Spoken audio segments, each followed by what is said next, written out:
All right, so this has come a pretty long way. I made some really good progress since the last time I was working on this. However, I revamped some of the animation stuff. And when I did that, I broke some of the animations. So I'm trying to go back and make sure that the animations that I made previously still work.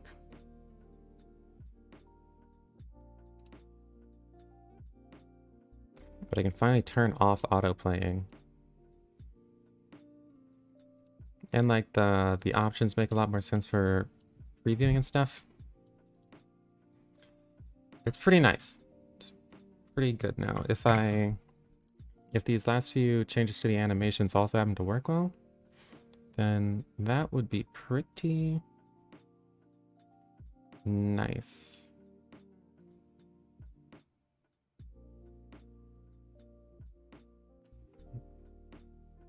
But currently, this is like pretty broken.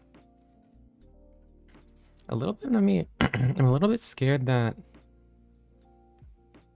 some of this won't work as well as it's supposed to. I don't think it's supposed to be duration 1. I think this is supposed to be duration 0.3 as well.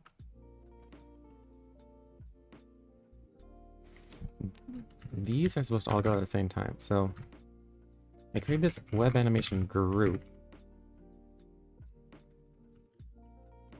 which if I'm lucky, this will allow me to animate these at the same time.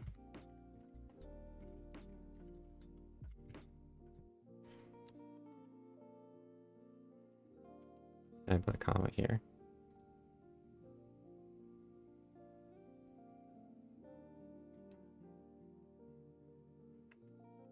And looks like that didn't happen. Although, trace duration 0.3. Oh, I have this delay here.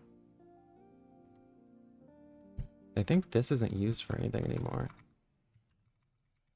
It might actually be better if I don't attempt doing this until after I polish the animation system some more. If this first trace is working, this one isn't for some reason. I'm not sure why that is.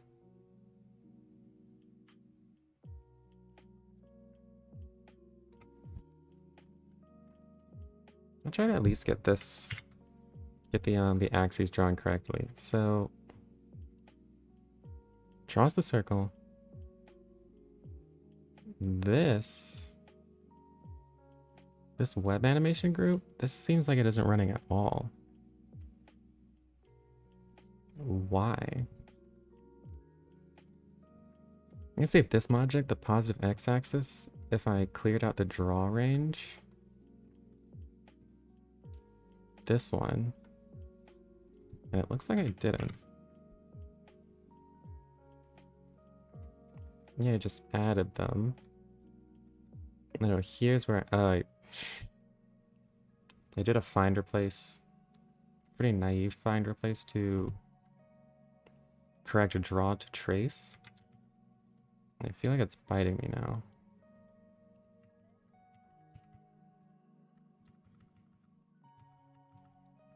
Okay, I think that's better. Although it's still not being drawn for some reason.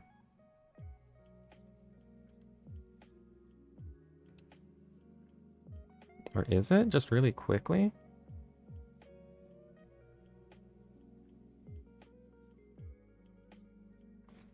Oh, I guess I'm not doing the rate function equals linear.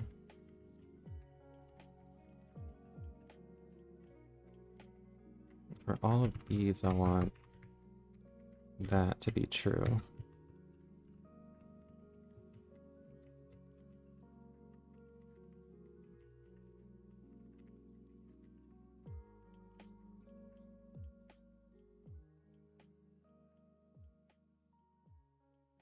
I update this to 1.3.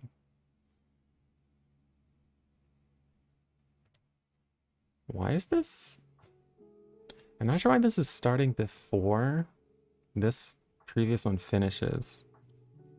Although that is actually what I wanted to do. But I don't know why it's happening in this case.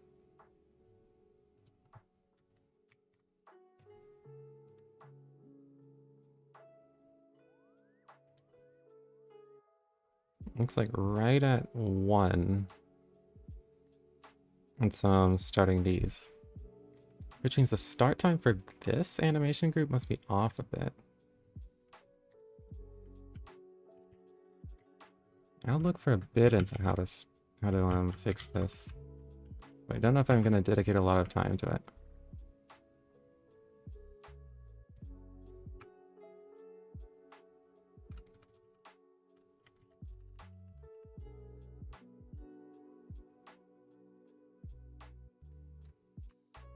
Start time for the animation is the minimum of the start time of all the animations. Okay, so I should start.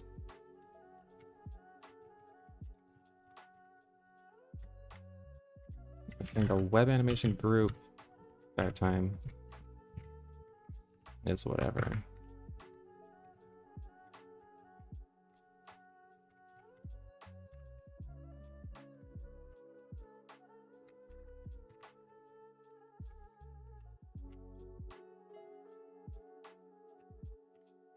Oh, self.start time.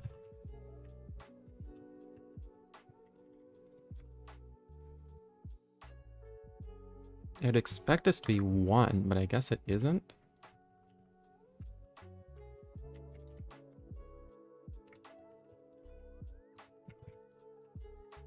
And this should be being increased by self.duration.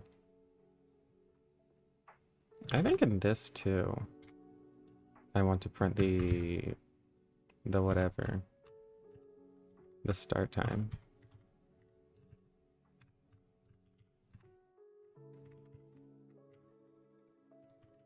Yeah, let's see if that helps.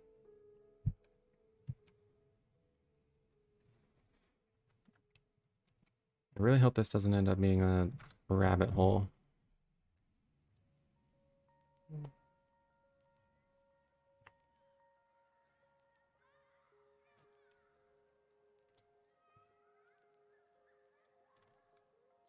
Oh, this is the wrong thing.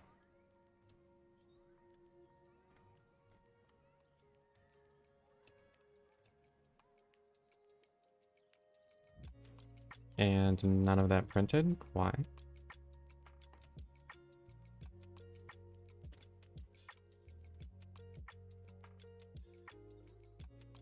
I did build it, didn't I? Yeah.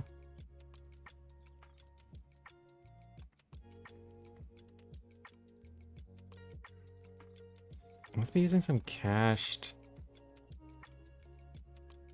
thing. I feel like this happens every time I don't reset this in a while.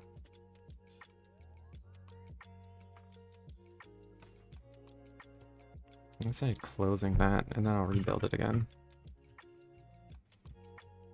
But this has to be being called. Both of these.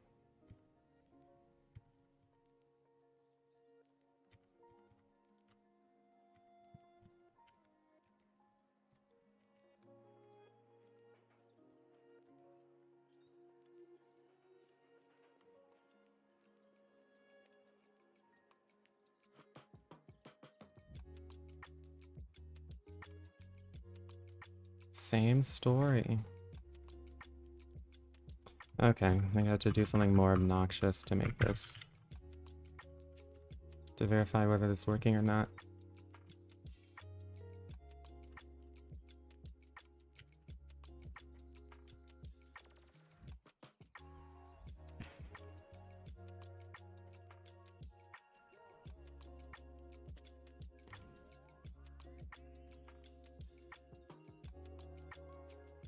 Yeah, it's definitely using a different thing. It's gotta be cached or something. How annoying. Yeah, we can just bring down the server. Okay, so this has got to not work, I assume.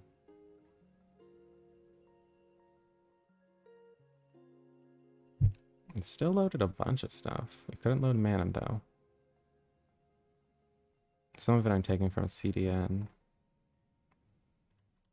Okay, then if I run that again.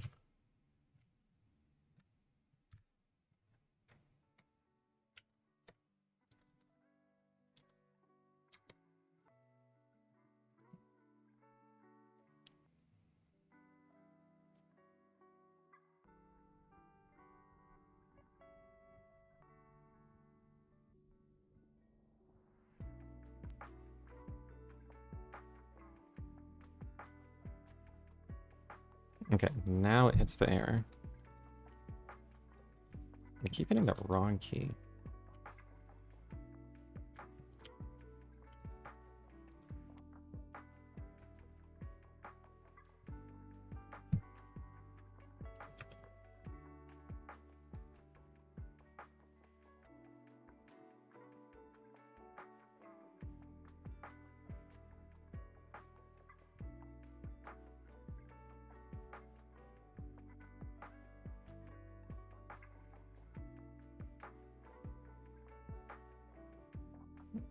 Okay.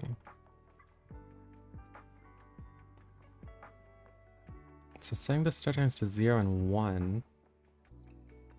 Oh, then following that, there's this jump because the first render is always slower, and after that jump, it needs to recompute all of the start times, not just the first one.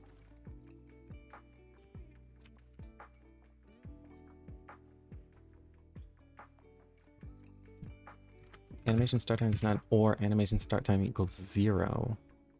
Then it recomputes it.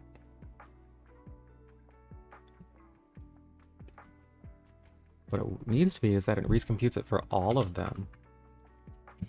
In the case, the first time after t is updated from basically 0.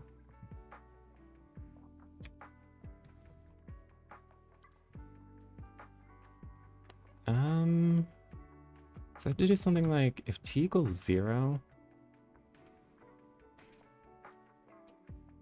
I have to update all of these. Wait, animation start time is none.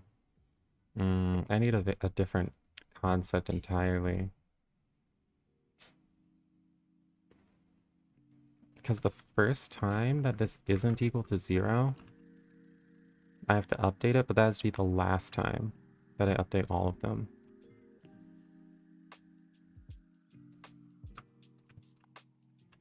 Should be something like, maybe I can just have an like update all start times.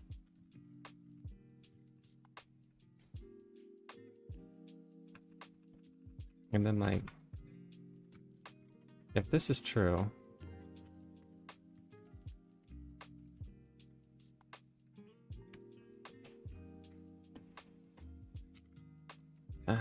if this is true for this or,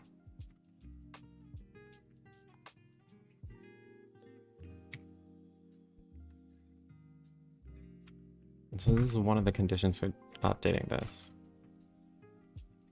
And when t equals 0, I still want this to be true. If t is not equal to 0, then I don't want to do it the next time. So maybe this is just, I should just make this true. Now this is to be actually a variable saved to the scene.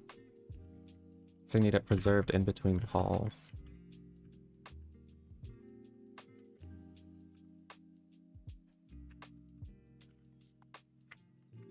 So those will be true.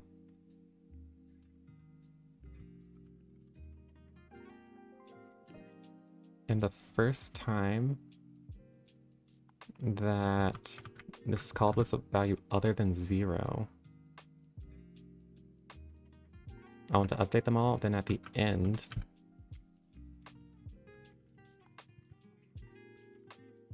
set this to false.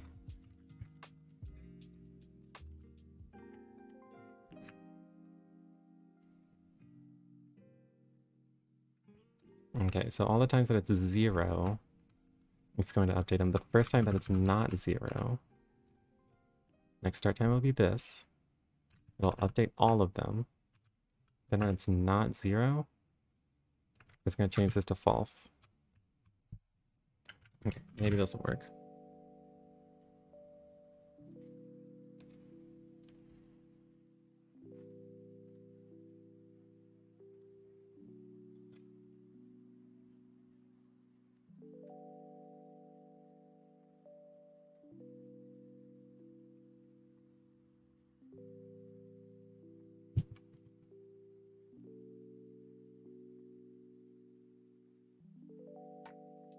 Okay, this does what I expect. Great.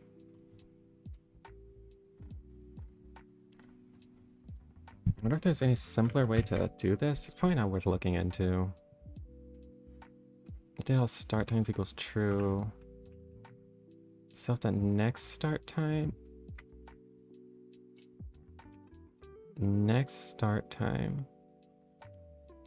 So at the time that I changed this to false, I'll also update this variable, next start time. Self.next start time. It's self.next start time is usually none.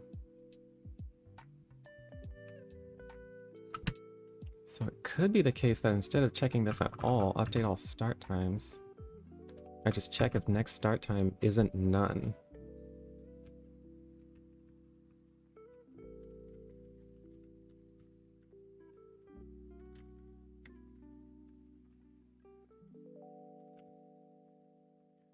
And then, if I'm lucky, I won't need that extra variable.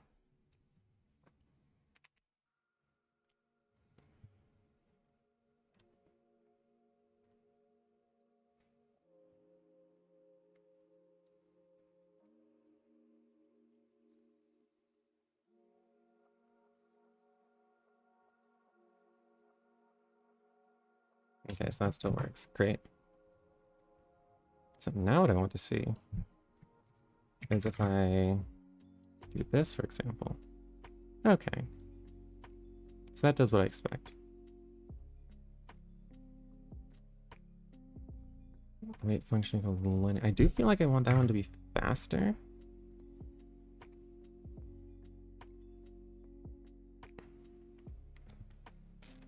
It does feel like it's going kind of like fast.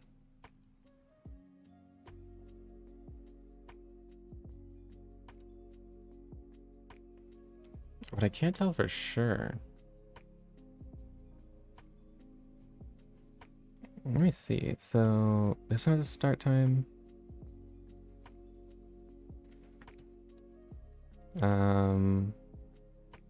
So this 0.56 is the start time of the trace animation, and the next one is a start time of 0.96, which is 0.4 later. So that's correct. Okay. Do I want to print the end time of that?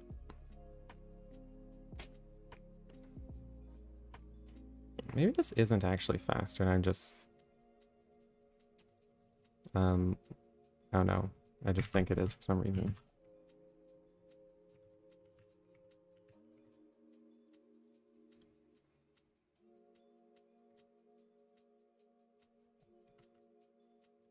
I actually feel like that's too fast. Whatever. I am officially bike shedding. What I wish I could do...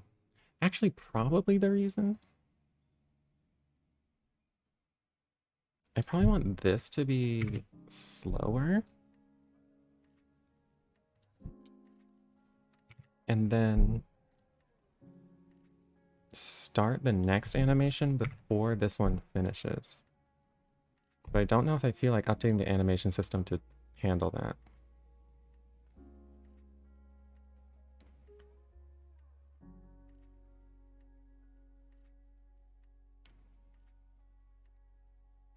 Yeah.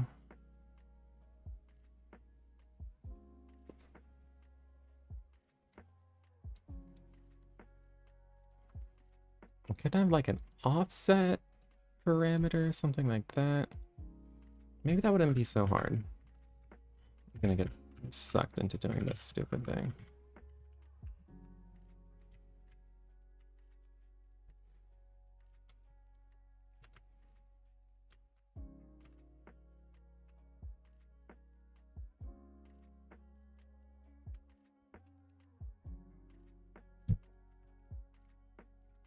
So this equals 0 if t equals 0. Wait. If t is 0, then it's equal to 0, so that's t. If t isn't 0, it's equal to t. So this is just t. So can I just draw out next start time?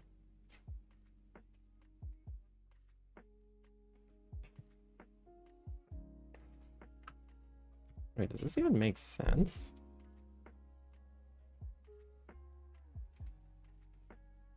Next start time equal to t. This is like assuming that I guess all the animations are begun at the same time? Because if there's one call to play and then another one following that, then on that second one, I want the next start time to be not t. Right? Or maybe I would want it to be t still.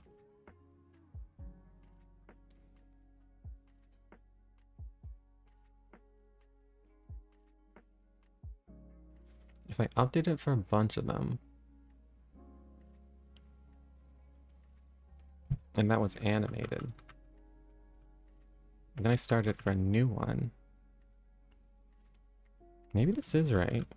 I guess I'll keep it until something goes wrong. But now it's like, when is self.next start time ever used?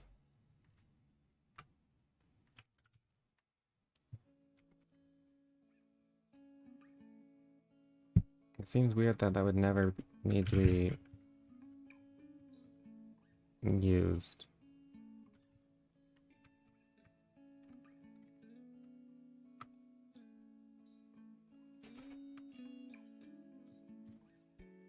Like if I had one animation that was really long, then the next time I did a call to play, I wanted to have it run after that one, then that wouldn't work for sure.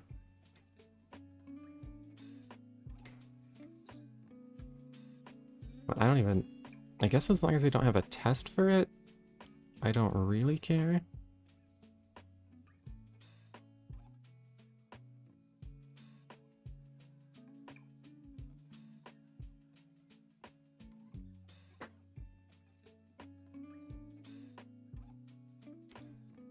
Since this is... So if I do multiple calls to request.play and then a single call to update animations after all of them, then this will work. But if I do one call to request play, update some of the animations, then make another call to request play,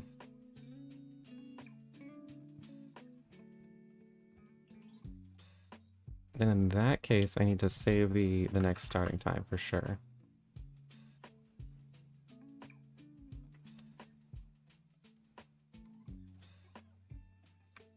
So I think this should be elif self.next start time is none. Then this has to be t else.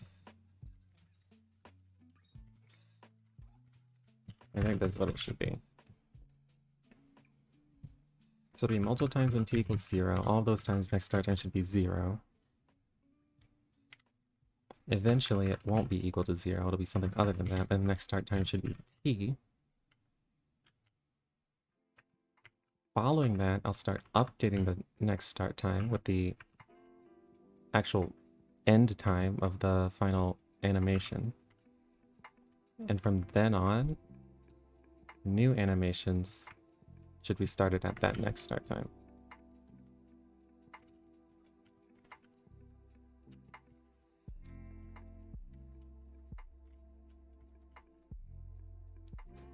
So I'm more confident in that. I'm sure it's still broken. But I'm just gonna make sure that actually isn't broken.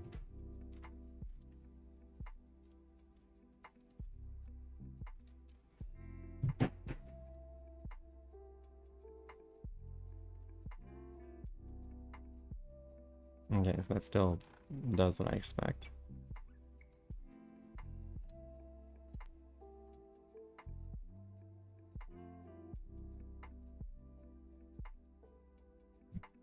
Let me take out the printing though. No, there is no printing. It just didn't update again.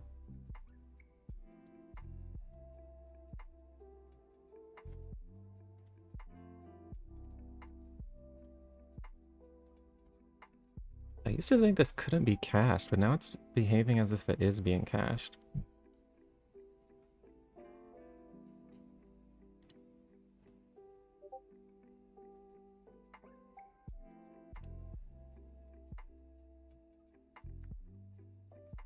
Yeah, it's not updating. Man, what a pain.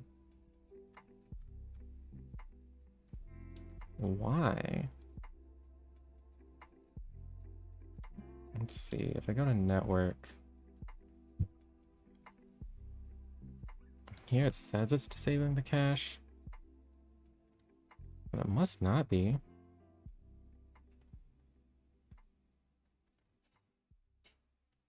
For Manim.data. This. Where is it reading that?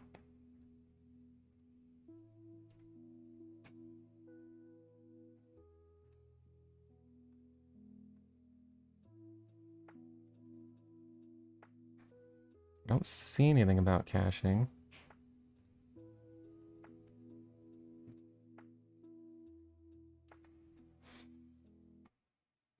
Oh well. I don't know if it's only has that disabled. Oh, it says while DevTools is open. So I just have to keep this open all the time.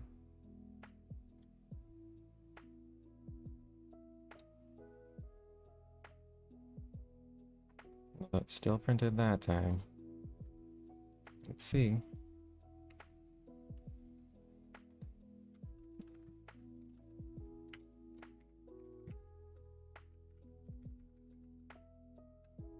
Oh, that's in web animation. Oh, okay, the print's still here, thank God.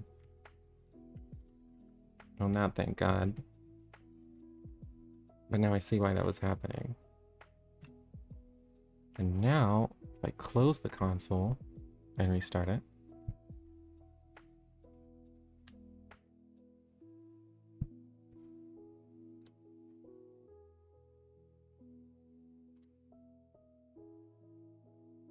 Okay, now it doesn't do that, which is great.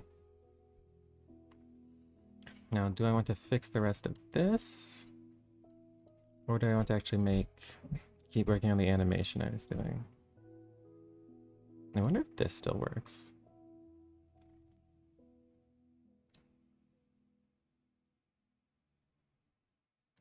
Okay, that's good. This is probably the most complicated one.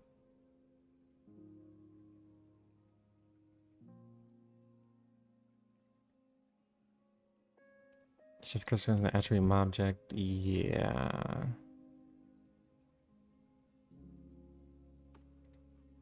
Did I fix that in a later version?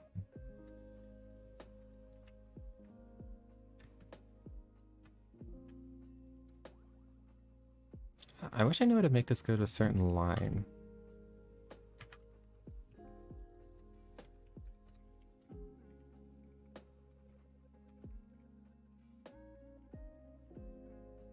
But anyway, change this so that it runs on multiple objects. So I guess it's just be objects at 0. Really should just be self.ring. Like it works on, the animation runs on a ring.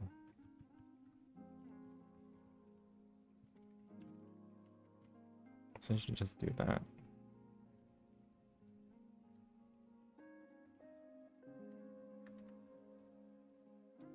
Then mostly plays with self.mobject. I'll just put self.ring there.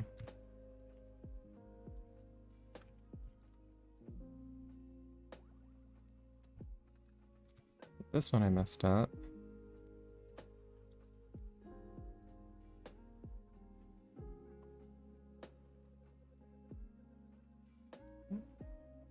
Okay. Ring.radius. Mobject's at 0. Oh, I did it with this one too.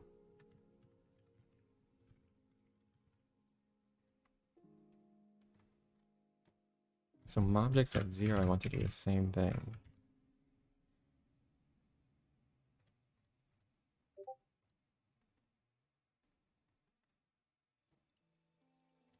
Okay.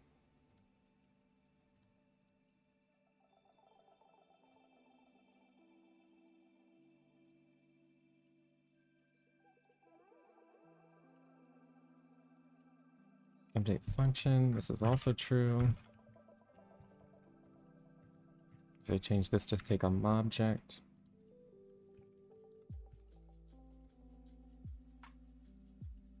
I don't think I need it, I'll just update self.ring still.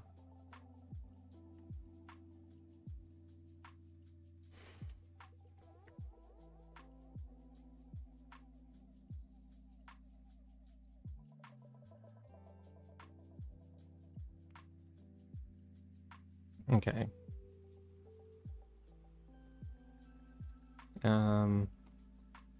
So it is working.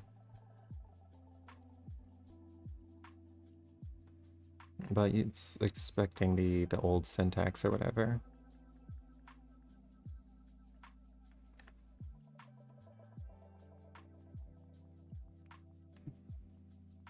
So these two, I guess I want at the same time. Oh, it's doing the delays and stuff, yeah. This definitely won't work the way it is now. Something like this.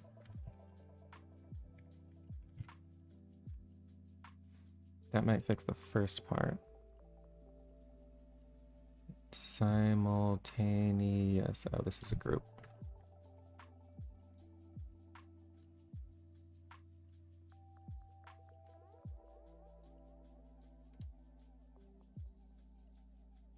Okay. Then I'll put a weight there.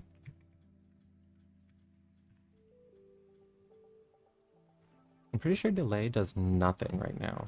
It's just there.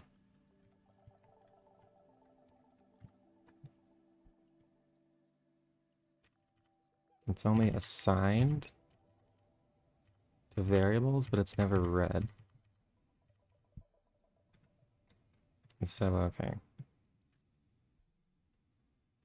I'll eventually want an offset. That'll just offset it from the starting time, the automatic starting time. But I do need duration.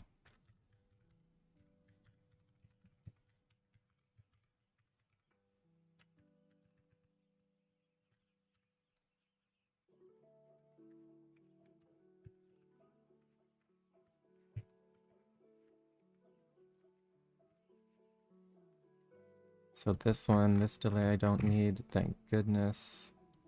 And this one.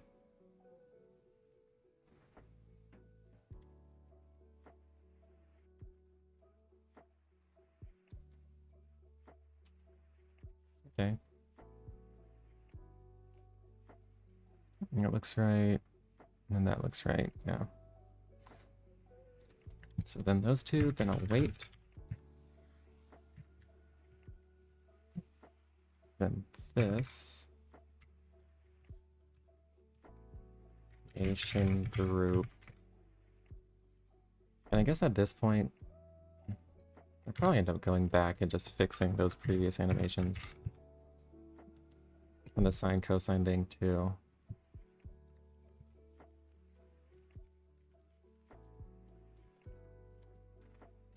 We don't need this delay, don't need that delay.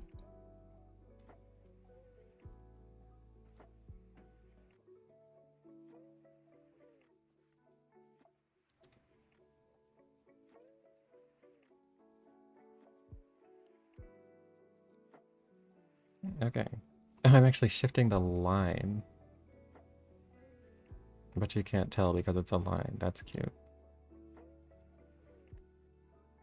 But I do want these to happen at the same time.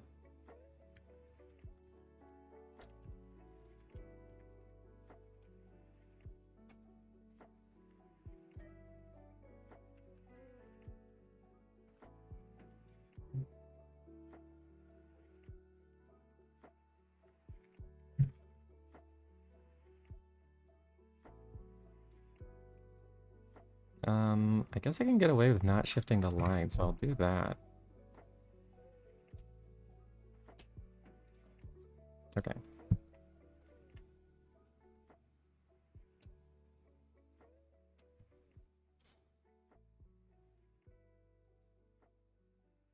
Okay, perfect. That is perfect. The addition, that's what I wanted to do. Oh, and it might be inconsistent between this number line, or not the number line, but the modular ring and the one in the division example. So that could be annoying. But this is work. This is correct. This is correct.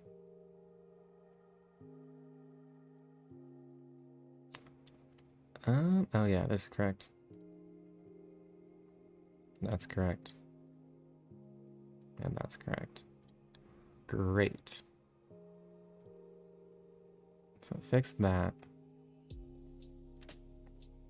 I guess maybe I should fix this one. I guess so.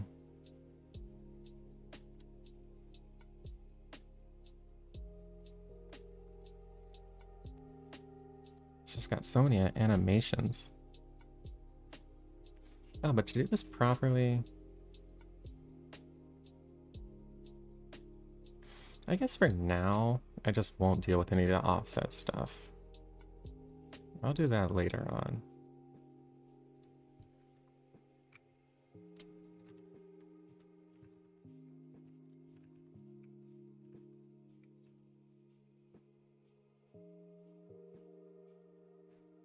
Okay. These 3 fade-ins? Wait, oh, more than 3. It's however many.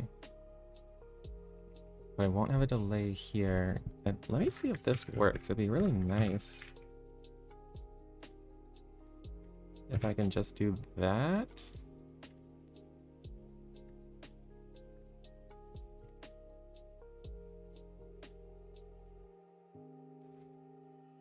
Group.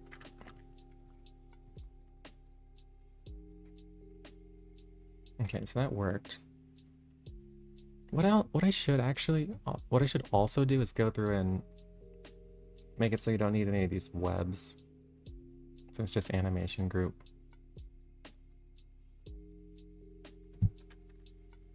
Anyway.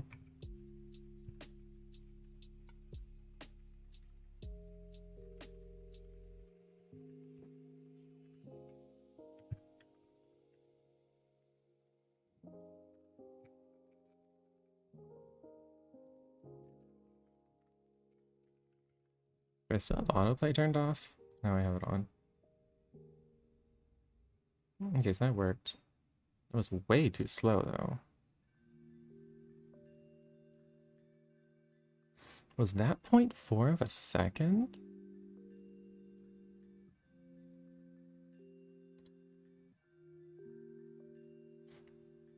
Maybe if I have the fade-ins with it, that'll change the effect. That seemed like pretty slow though.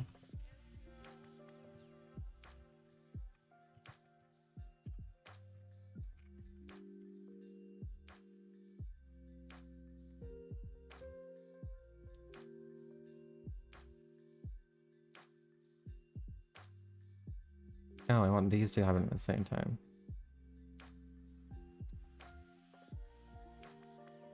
So it should be like this.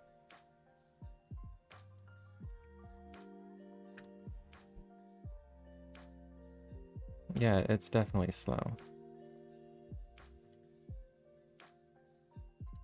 That makes me wonder if something else is up. Because there's another time I thought something was going too slow.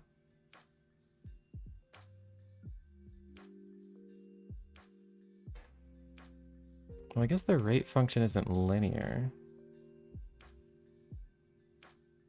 So I'd make it look slower at the end?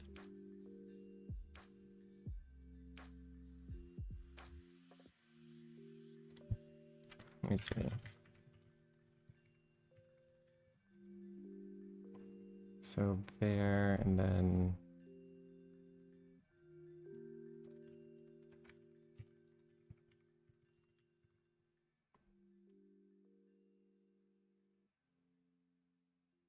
Yeah, it definitely seems slow. I don't know.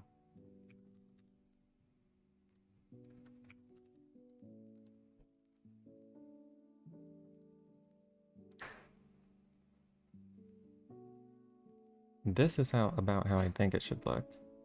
I'm actually curious now if this function, if the durations add up correctly. Let me see if I can do end. I think that's the right thing. Now if I export this to WebM, no, I guess not.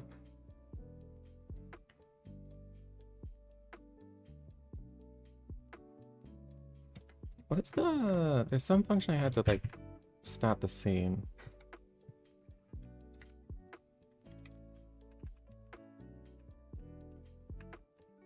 Is it like finish or something?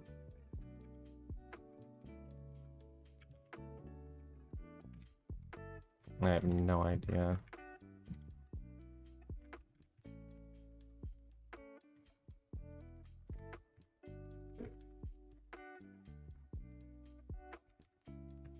Must have been some callback here.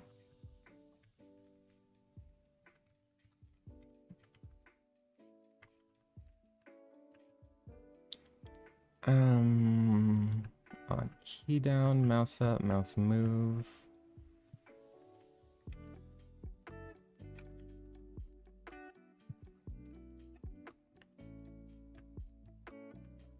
Is it dot end? Well, I guess that's what I tried and it didn't work. No, it's stop. Okay.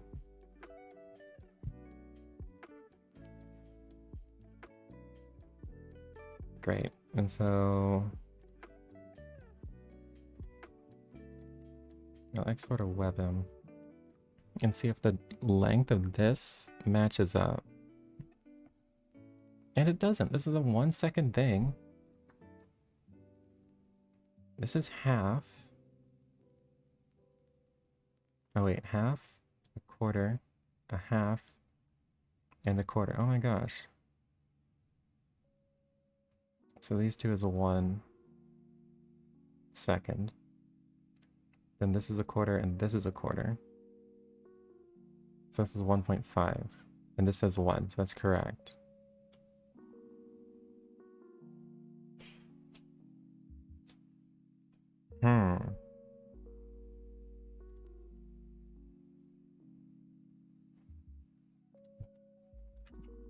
Maybe I'm just psyching myself out.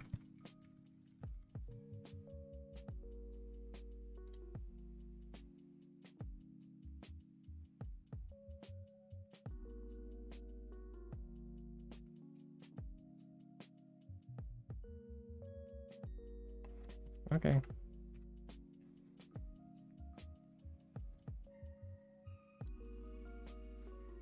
So then I'm gonna fade in basically all this stuff. Yeah.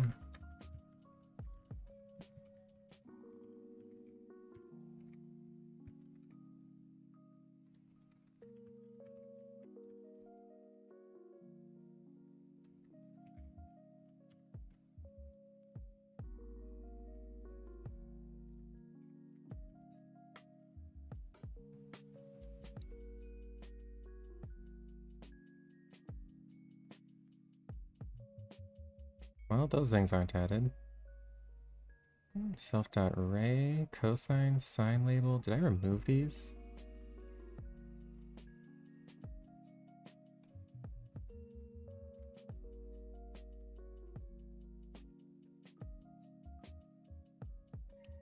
Self.array. Oh, wait. Yeah, here they all get added. So they have to be removed somewhere.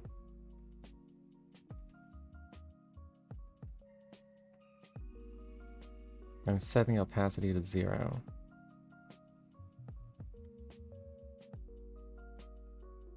So this fade in ought to fade it in.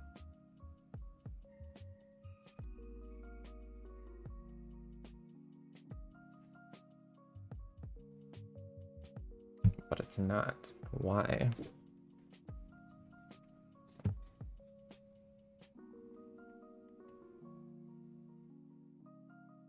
Oh, well, I'm fading in the V group. Oh yeah, I don't think that works anymore. Well, it might. Oh, wait, so when I put this V group here, that'll change the parent of all of these.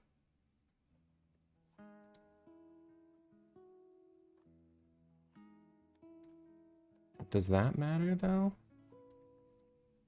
I guess this V group isn't added. So what if I do update parent equals false?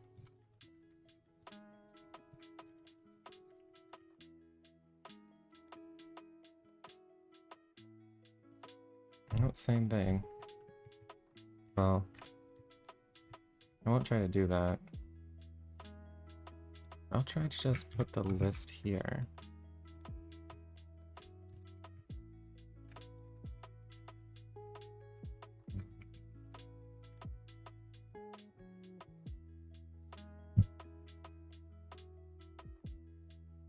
Still.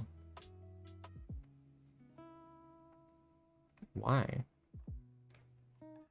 Here's self.array. I guess I added a V group here, but I don't see why that would matter. Can you try just commenting? Oh, well, actually, that ray might be right on top of the x-axis.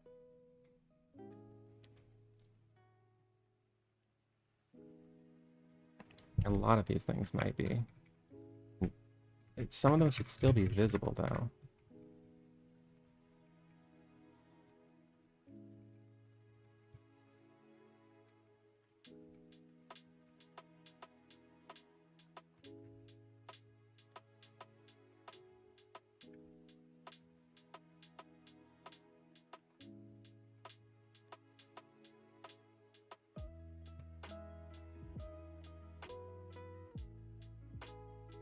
Okay, so it's still not visible at all.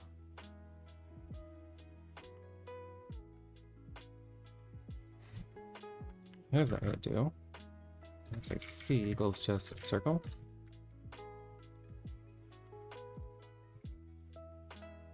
Surely I can see this. Nope, just kidding. I can't see that. Why? Oh.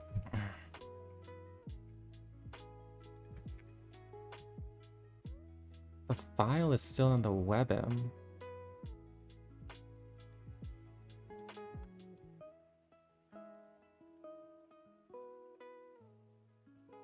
Okay, that didn't make it, or maybe that did make a difference. Hold on. Oh my gosh.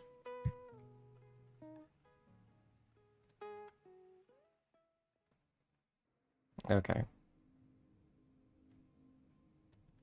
There's a bug in like how the files are handled. So that might have even worked with the V group. But don't know now. Don't really care.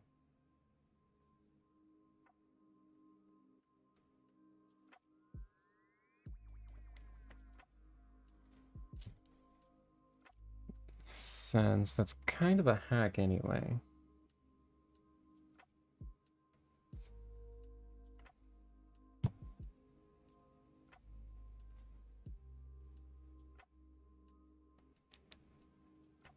Okay, great. Now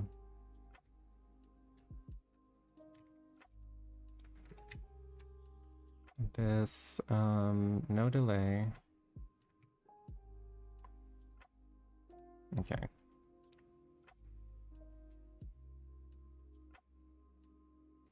Right, this takes some object now. Although it won't be used.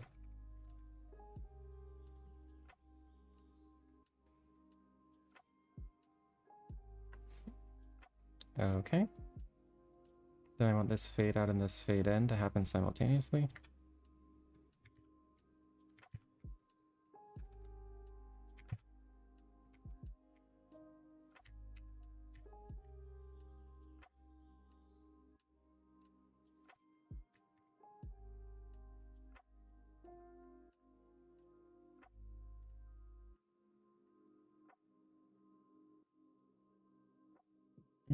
It has this update function. Oh, I want this to be a group.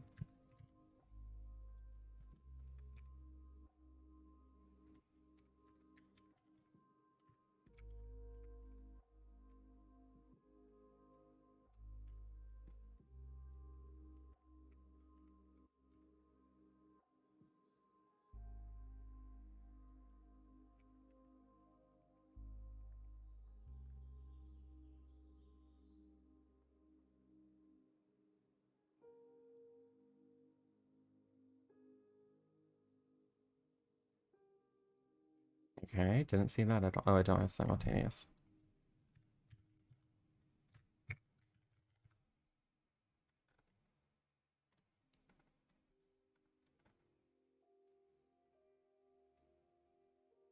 Okay, that's what I wanted it to do.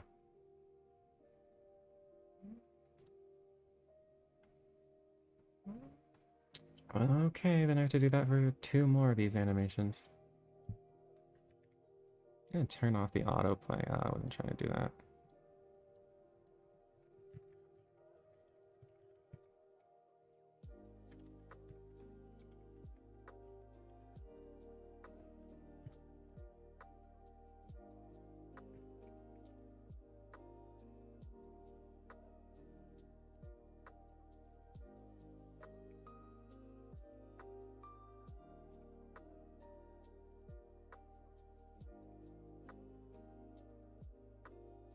This will need an object.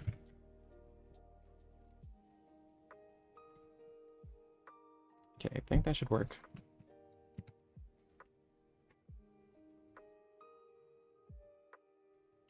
Now into simultaneous.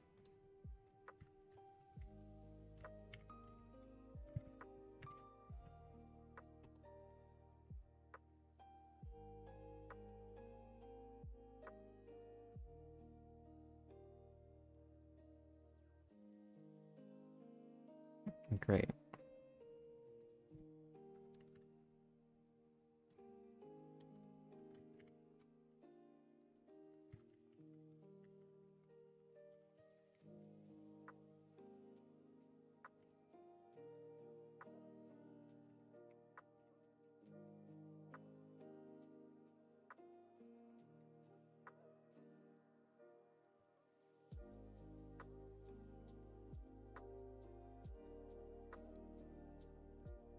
The object here. Or underscore. For both of these, simultaneous.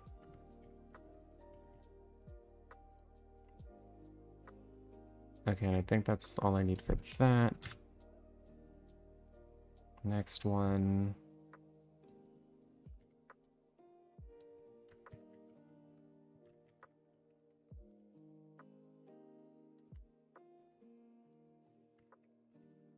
And doing this.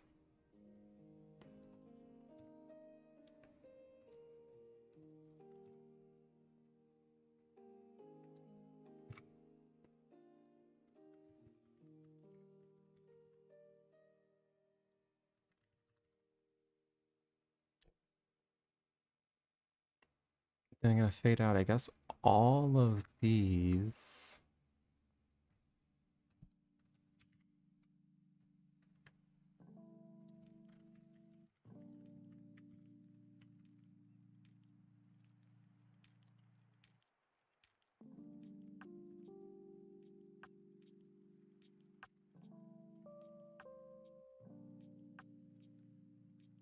take out these delays. Can I do it this way? Just replace them with nothing. I can, great. I'm gonna see if this works with the V groups.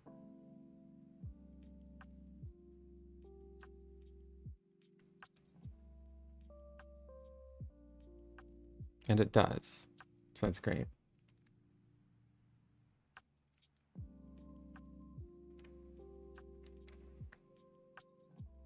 What is that? Oh, this is gonna fade out the lines and shift the dots, which I do want to happen simultaneously.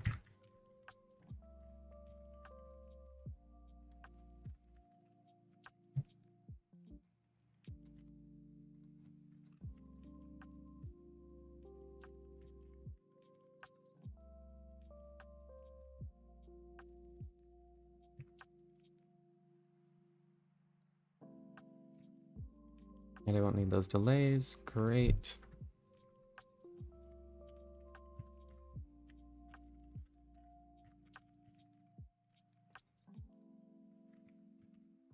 Then this.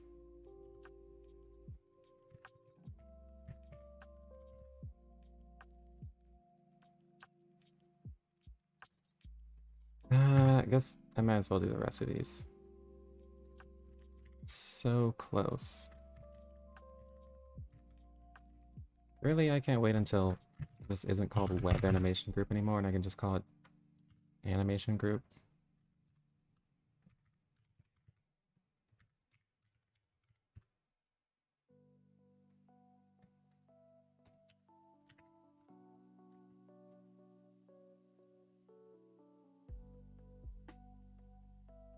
Okay, do that and do this.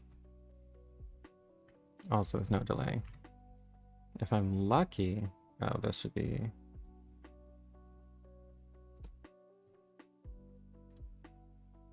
Then this is the whole thing.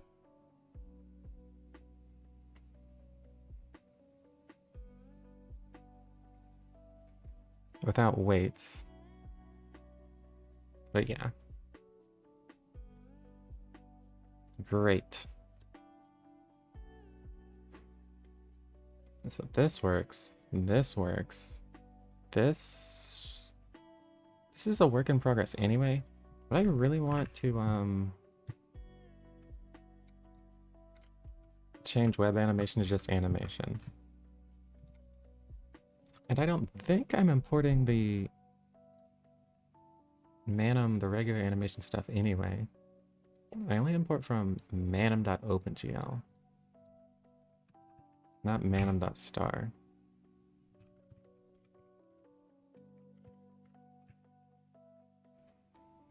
And this doesn't import. This only imports web animation. So it should be fine to just call this animation.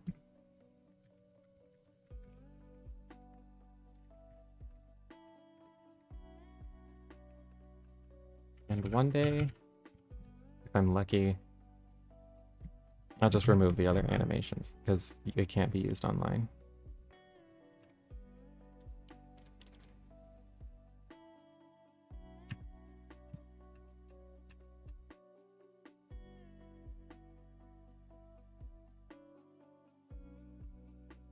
Oh, I guess this, I can actually set a specific rate function for this.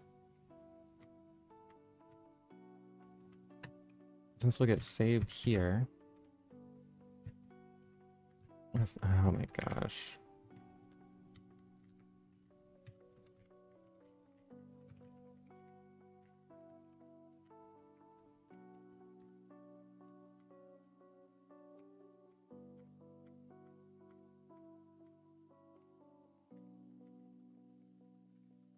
I get saved here. Used an update. And this only overrides the update function, so I can set a rate function for an animation group, which is neat. For now, I'm gonna rebuild that, and then I got to rename everything to animation.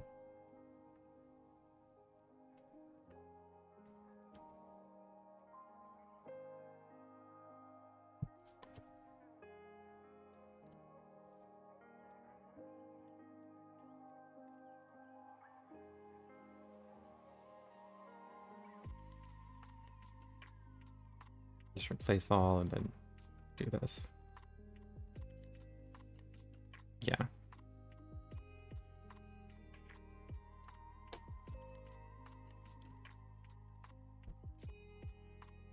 Cool. Same thing here.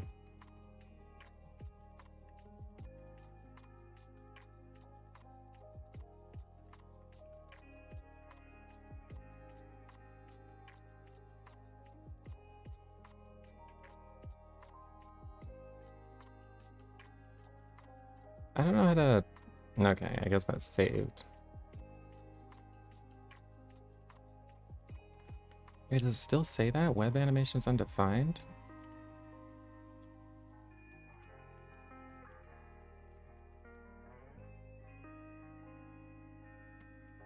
Oh. Here.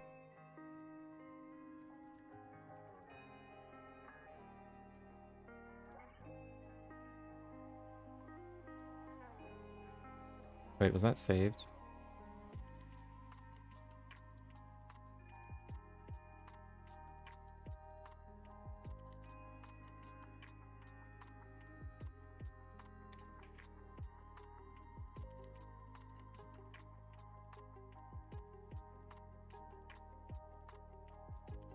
Great. Okay. So both of these work with the new animation system. With that, I'm gonna start working on this again.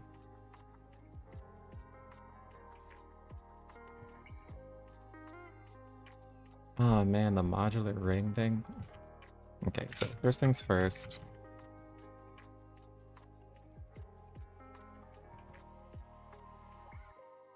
Do that replacement.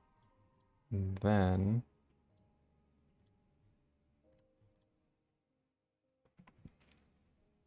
yeah, modular ring.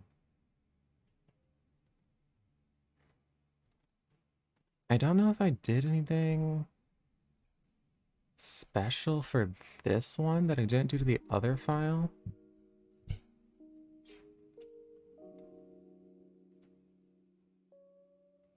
Modular ring line 4. Or line 54.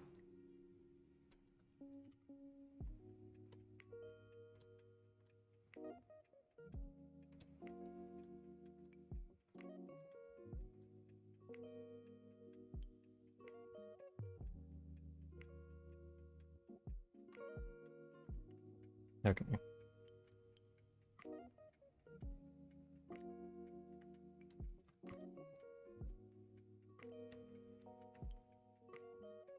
Alright, that's great. That's pretty much everything I wanted to do. I wanted that to do.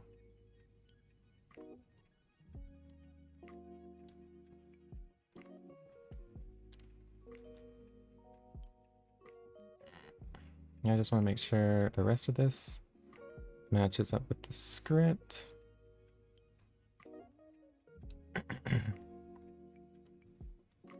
Here, okay.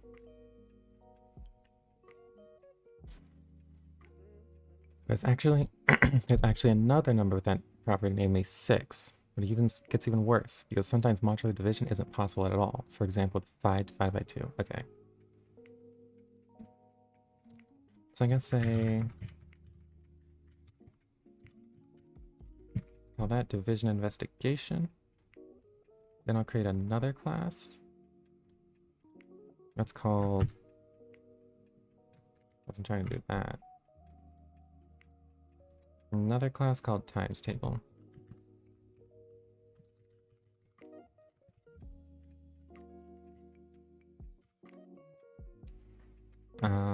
Why is this even orthographic seem?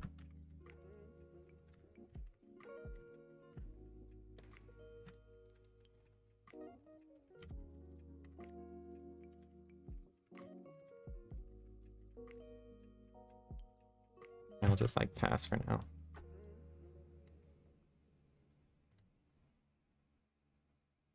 It doesn't even clear when I preview it. That's weird.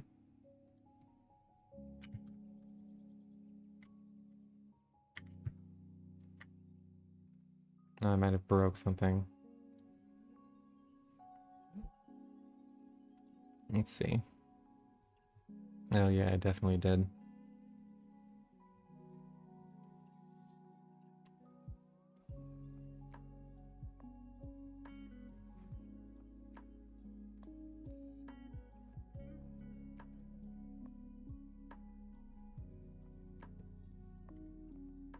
Okay, so now that just doesn't do anything, which is what I expect.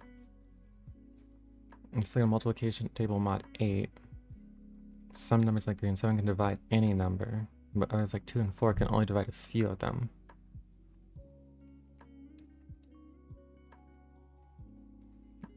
Okay, so I have to write this times table, which is gonna be pretty annoying, probably. I could do a self-f play of a right of like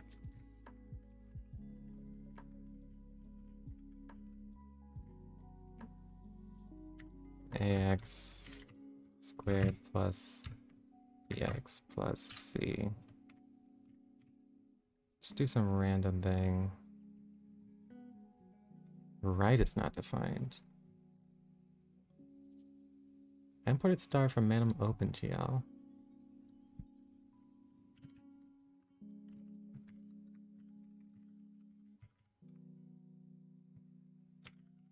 I change it to draw?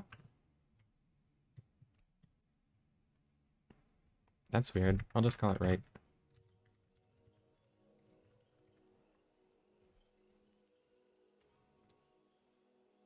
Also, I want this to be able to scroll past the last line or whatever.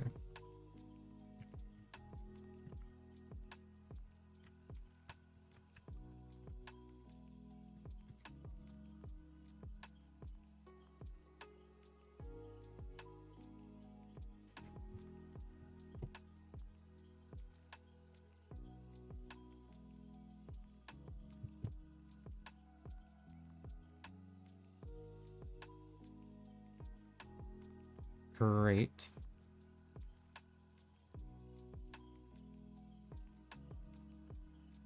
Objects, that's true. Oh, I have to add this.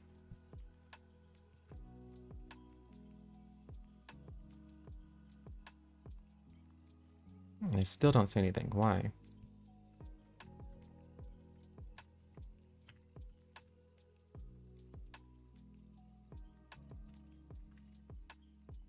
Does it see an appear? Okay, it does appear.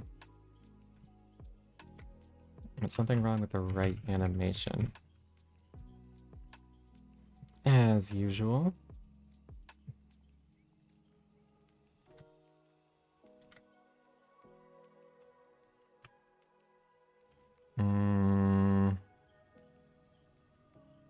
Weird. Starting alpha, less than alpha. Why would this have worked before but not be working now? Oh, wait. Updates the draw range and the fill RGBA. So at least the opacity should be updating.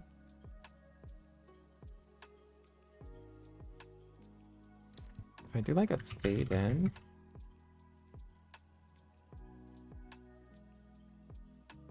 Okay, that's annoying.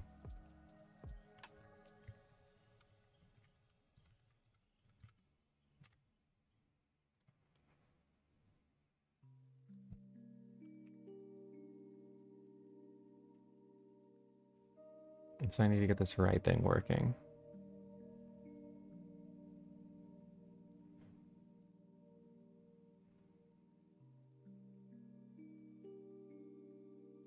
So I don't know if it's just sub alpha minus 5.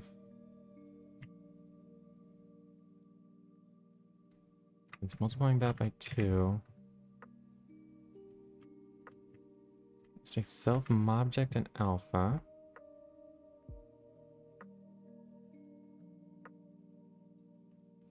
I know this is something to do with the new animation system. but I don't know how.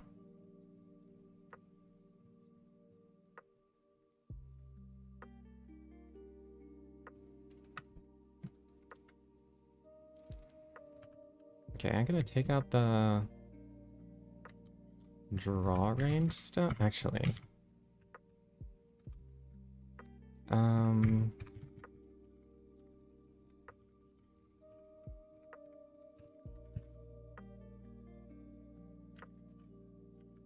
alpha. What is the I even used for here? I guess nothing. Oh, it's used for that. Okay.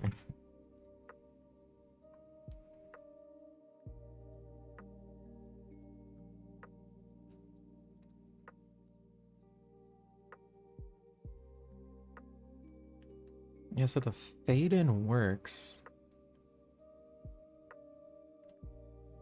if I do something that simple. Well, this is taking a while to compile. Why?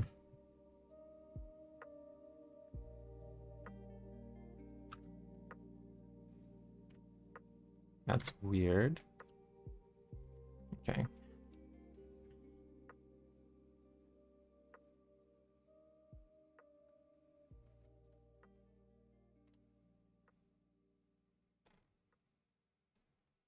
Okay, so I'll try the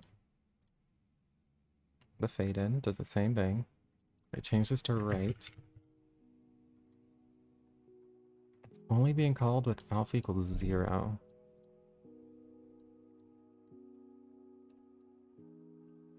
Oh, it must be something with the startup times or whatever.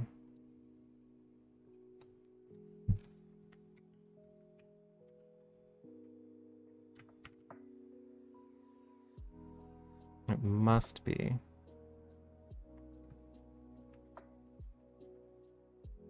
But what ending time does it determine?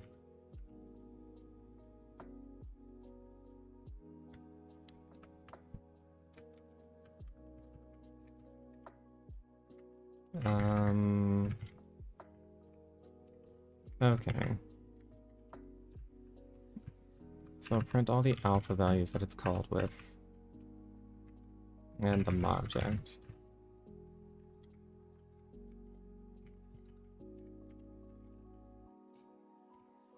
So the object and the alpha. Now I print its start and end time.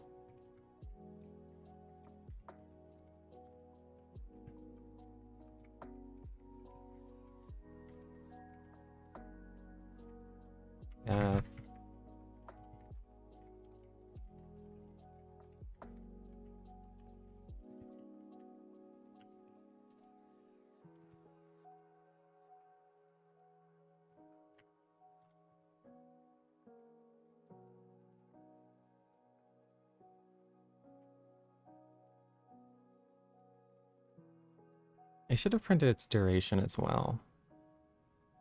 Should have done that.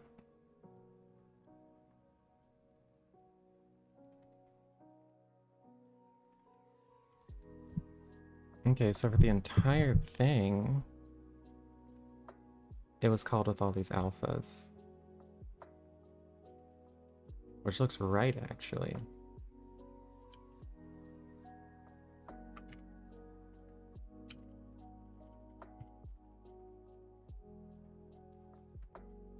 For mob and self.mobjects, it's doing this. Taking the mobject family.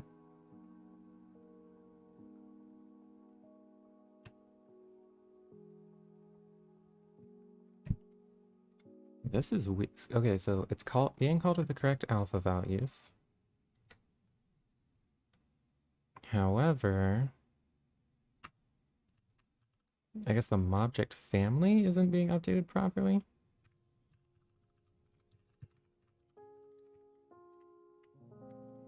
And the subobject, I guess. To make sure this is being called with all the subobjects. But it should just be calling family members with points. Oh. Reversed? returns an iterator, not a list. So I iterate through the list once and then it disappears.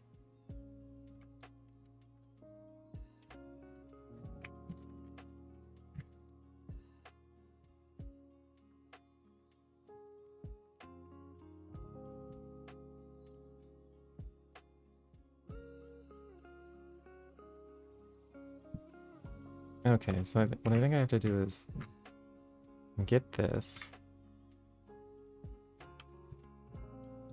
Object family dot reverse. Actually, I don't even know. Family members with points returns a list.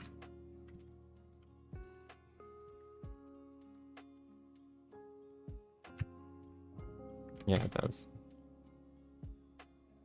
Reverse that.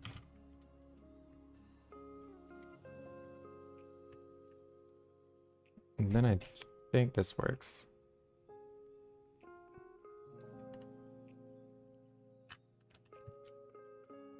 Iterators.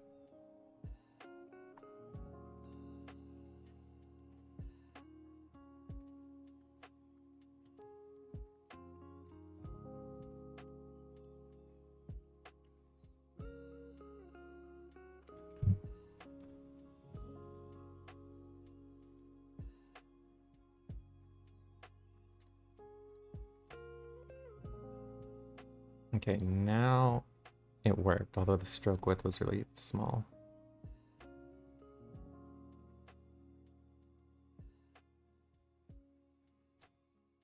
Great.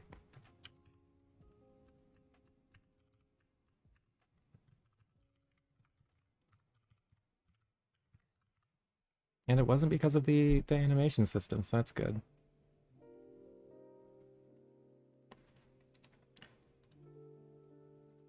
I wonder I wonder if I want to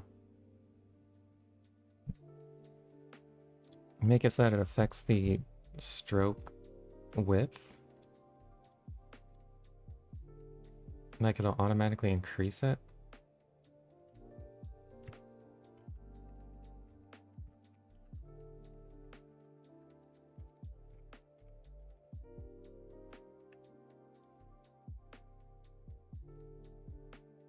So what I need here is I have to do like x dot set stroke.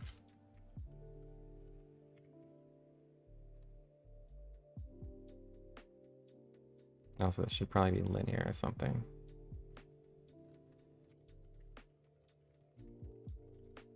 I think linear by default.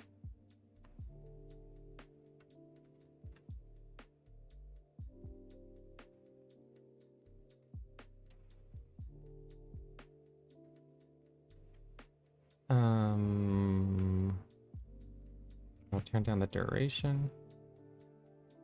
Okay, so that looks way better with the stroke width. It's like not 0 or 1 or whatever it is by default.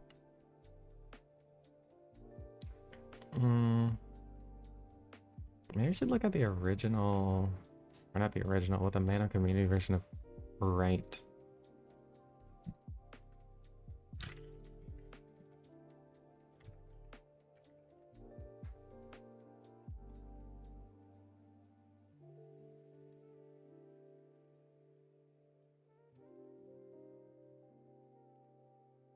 Man, there's so much stuff. Okay, so I think most of it's from draw border then fill.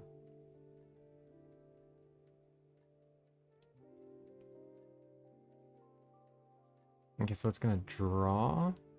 Then at the same time that it fades in, it also changes the stroke width. Cute.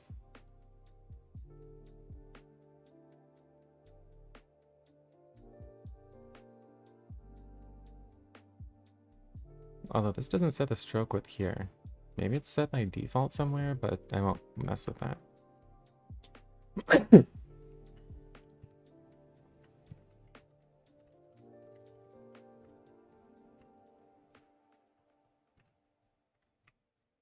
So I have object to data. I have the family, the weight unit.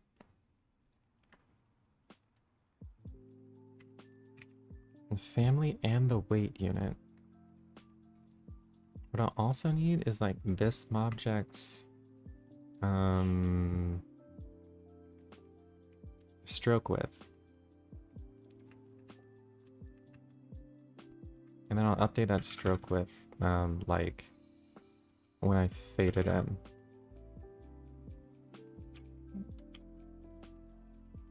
So I go to set stroke.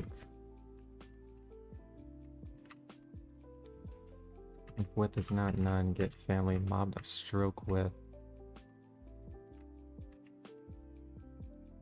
Oh, do you just set mob.stroke width? No way. Maybe I should just do... I don't think I want to use set stroke. I think I just want to update whatever the shader value is that gets read from that. Which is going to be like data at some random thing.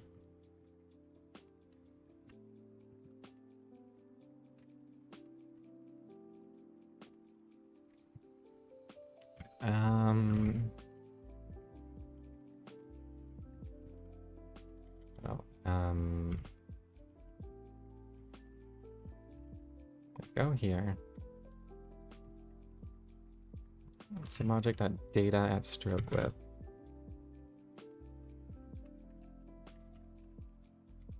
What I'll do is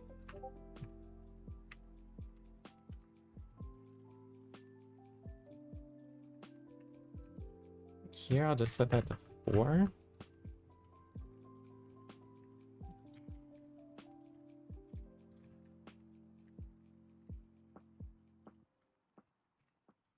Like so. Oh no, this shouldn't be 4. This should be whatever it happens to be. So self dot mob mobject or mob.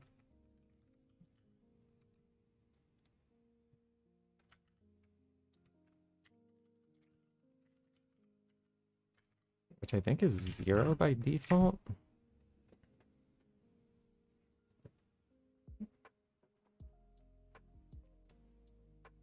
Yeah. We'll set that. That's going to be the original stroke width. Then as part of begin, I'll set its stroke width.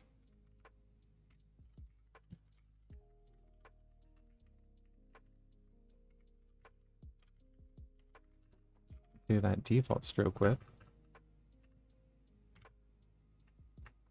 And at the same time that I'm fitting this back in,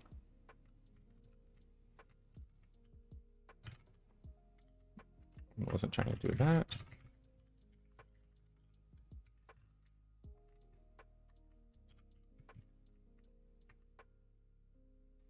I'm going to use sub alpha, or I guess 2 times sub alpha, to interpolate between the current stroke width and the original, which I hope I know how to do.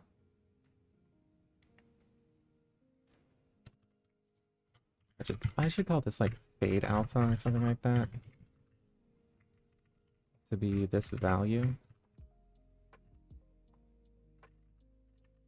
And this is just that fade alpha. And this is going to be what? Self that default stroke width times that fade alpha, or 1 minus the fade alpha.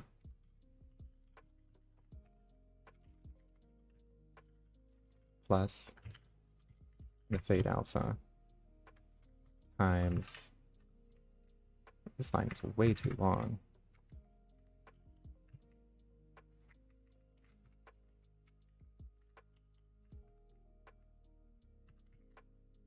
Wait, why does it not like that? It's just a line continuation.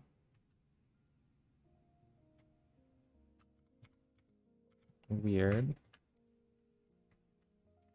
Yeah, let's get self dot object to data at the subobject at the stroke width.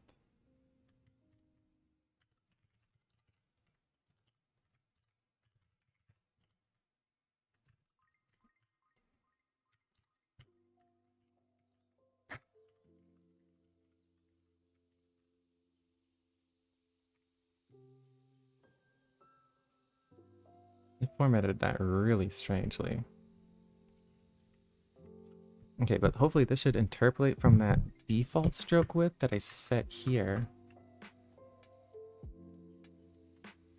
to the new one that I'm fading to. Although, there's some more complexity here. Actually, is there? For Mobject and Mobjects. Getting the Mobject family here. Then I'm going through each Mobject in the Mobject family, actually.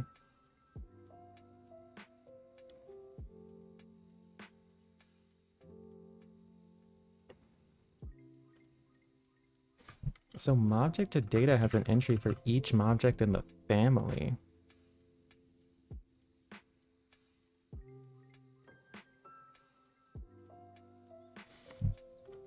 Oh no, for each Mobject it has a family and the weight unit.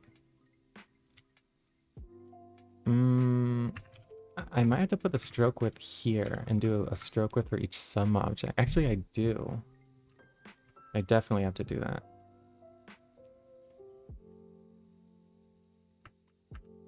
Fill RGBA. Oh yeah, I definitely have to do that. The only way this could work is if I had the stroke width would have to be up here. Object like this.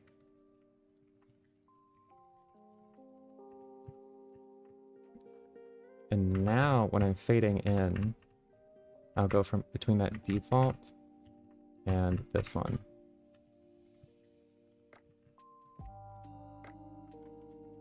Now that may not work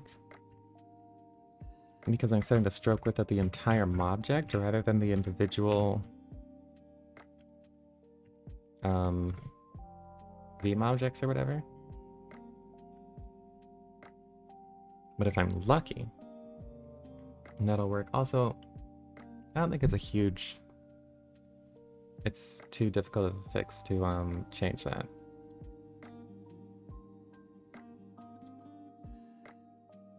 Okay, I think that worked.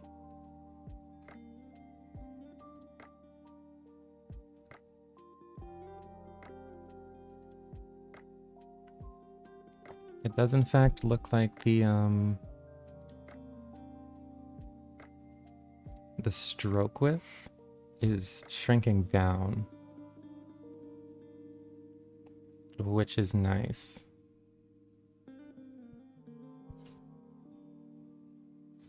Also, I kind of didn't think that would happen. Subobject.data at stroke width. Oh, it's being done for each Mobject in the family. Okay.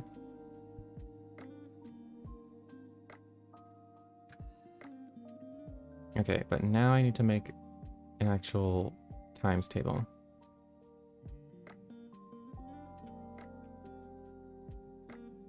Which I also don't know how to do, so...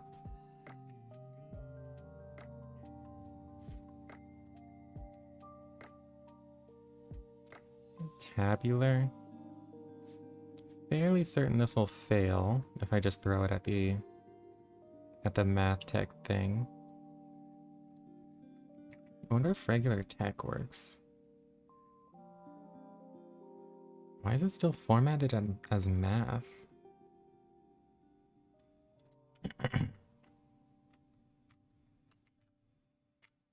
I guess I can do...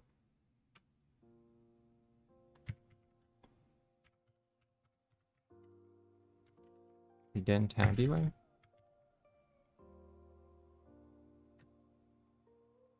Well, that did something.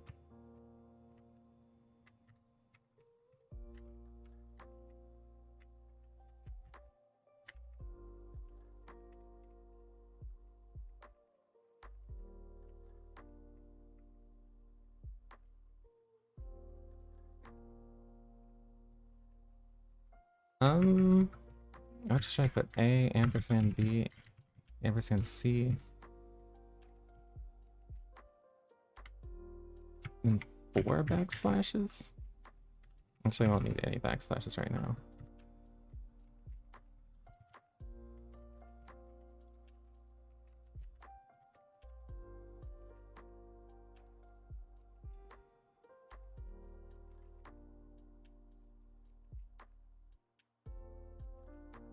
Well, I don't think that worked. Unfortunately, although it does say to do a begin center here.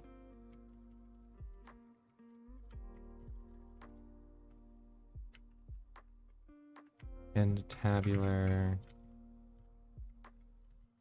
And end center. Yeah, okay, whatever. So what I want to do instead is just do this manually. So I think I have...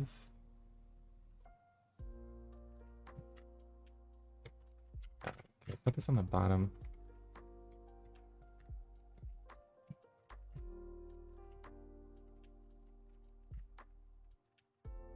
So this, I want a table with all of these.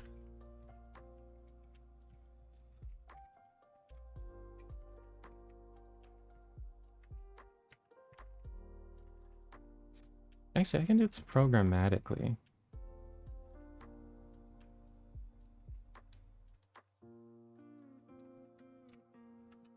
So this should just be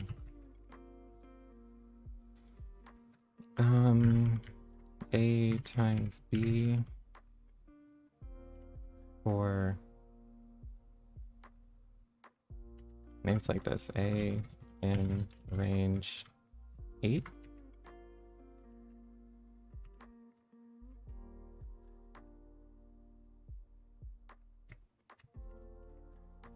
Or B in range also 8.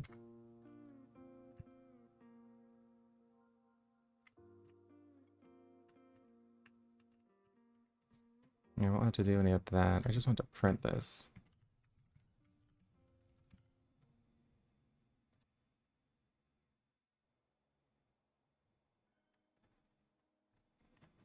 So it makes sense that that's not right. I think this needs to be here. Okay, so that made more sense than this mod 8.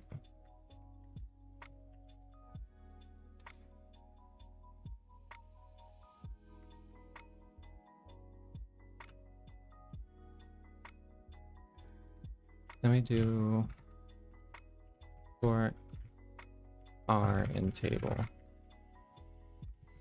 Print R.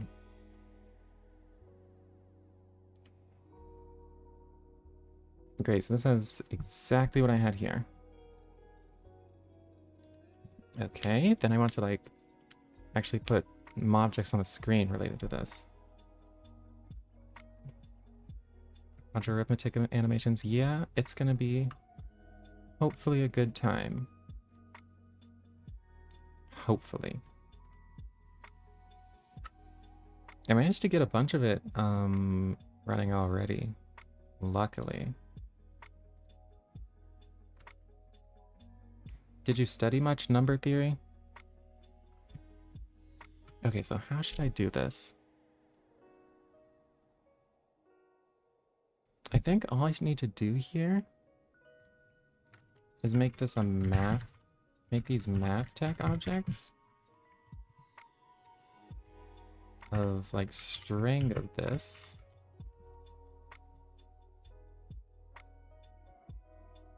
Okay, so that's the array of math techs.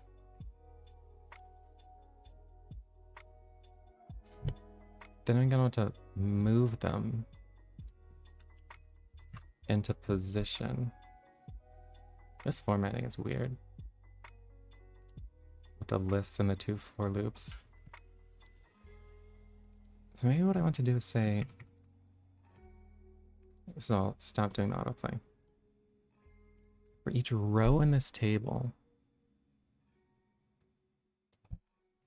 gonna say for just like math, didn't go to college. Gotcha, gotcha. Nothing wrong with that. I'll say for tech in row, what I'll need here, I'm gonna need the index. Did for a year and then dropped out. Okay, gotcha.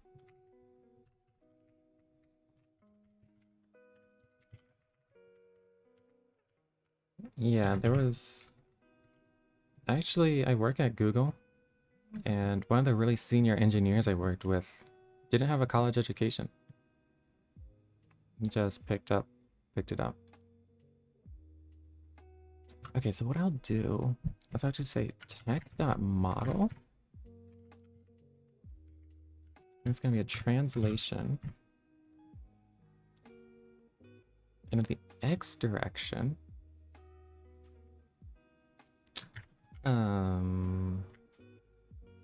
this would be down times I, or just like negative I, and then in the Y direction, it'll be J. Okay, then let me see if I can just add it. Add that to the scene and see what happens. Is it upside down or something?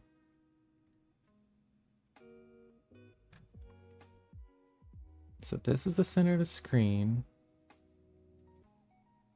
1, 2, 3, 4, 5, 6, 7. It looks like the X is in the wrong direction.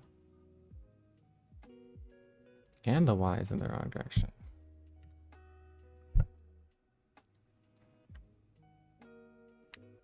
Okay, so that looks right.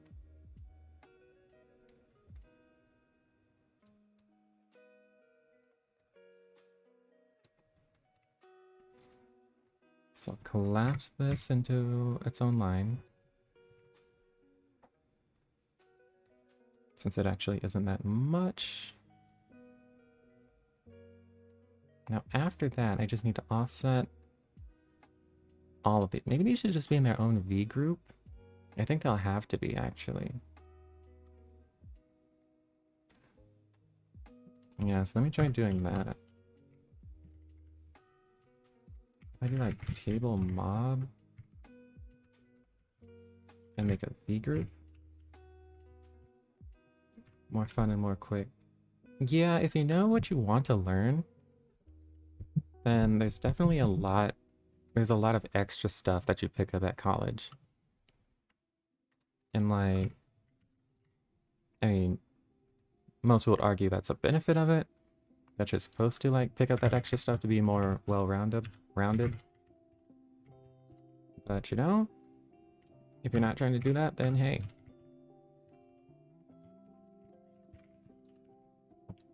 More power to you. Okay, so it looks like this is doing the same thing. The difference being that now I should be able to say this dot model. Dyslexic and struggle in class setting. Yeah, that can make it more difficult. For sure.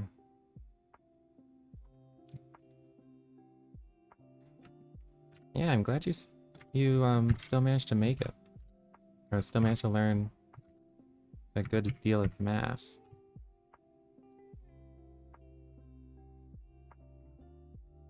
Oh yeah, that should be positive.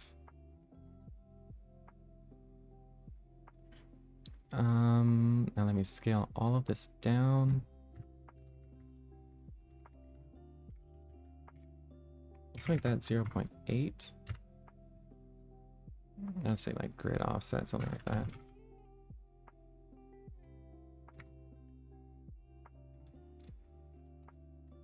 Then I'll do I times that.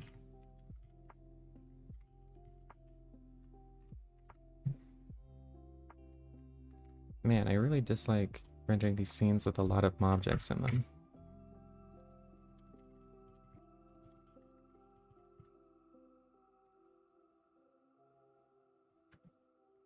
Okay, that looks pretty good. I guess if this is 8 across and that's 8 across, shouldn't this be...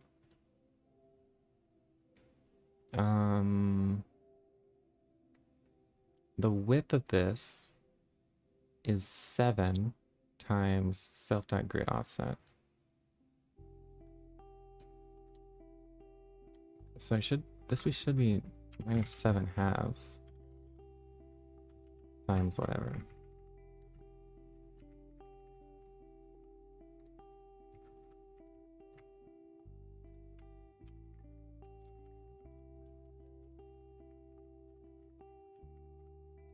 And it should be, I guess, positive 7 halves.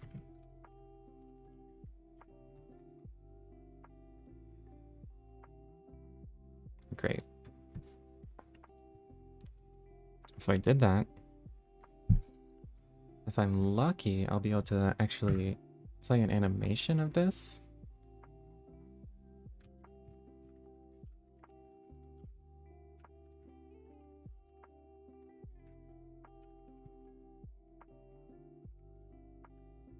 I don't know if I ever set the default duration of this, but I'll set it to 4.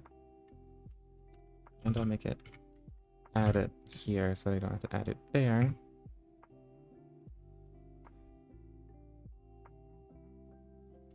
And it is working. It's going in a weird order though.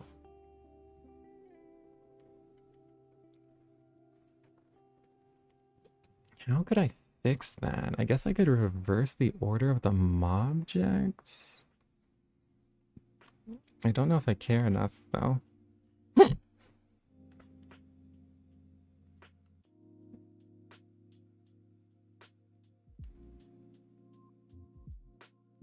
Also, it looks like this changed the stroke width. If I just add it,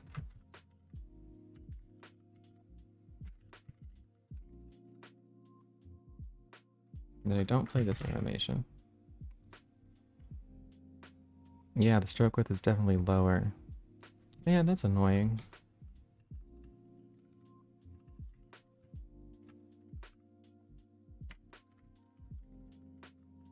I thought I updated this so that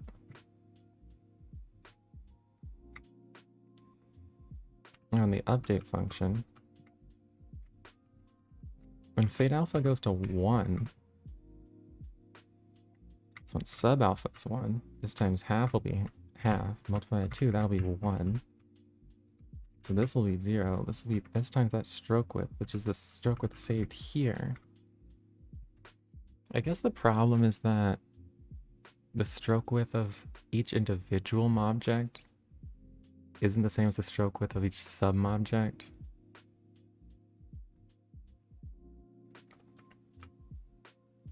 That must be what the problem is.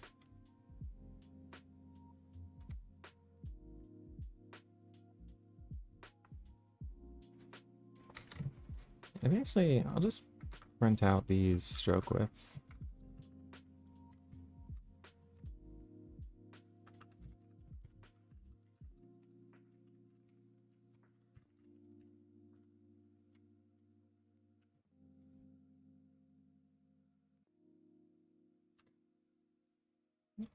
And it should be going back to like 0 or something like that.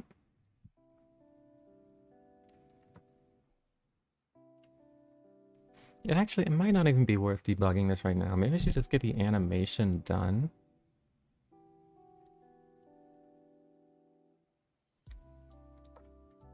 And then deal with that afterwards. But right now, I'll print.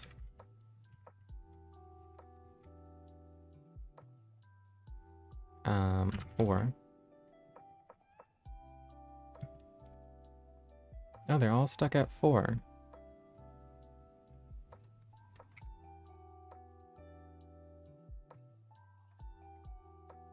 They're not decreasing.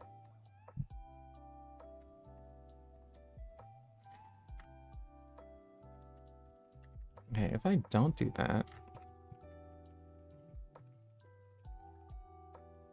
table object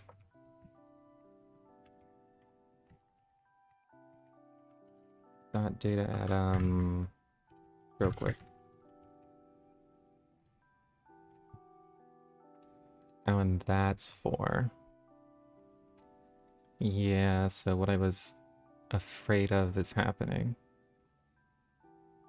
I guess it's not a huge deal. Okay. I don't think this will be that hard of a fix.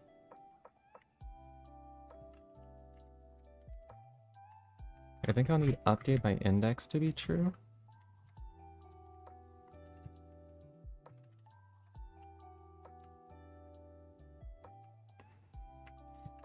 But what I'll do...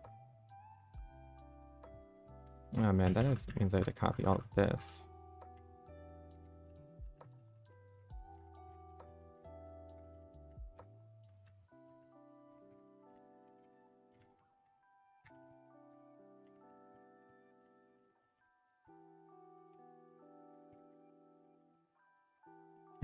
So do I want all of this? I think I want all of this.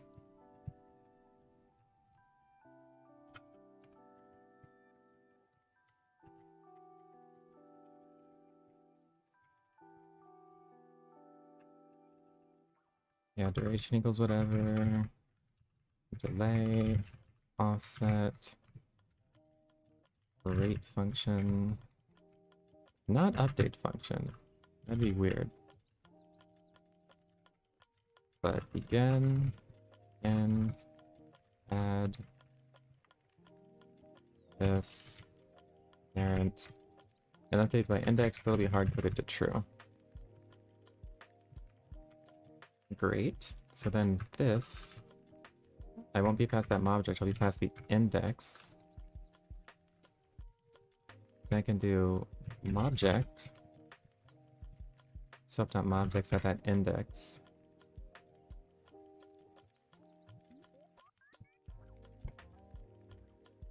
Oh man, and that might have actually not been helpful. And I think it isn't.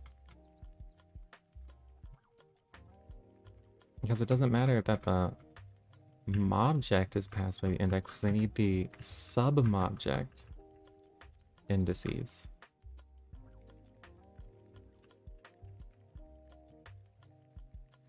So this for sub-mobject,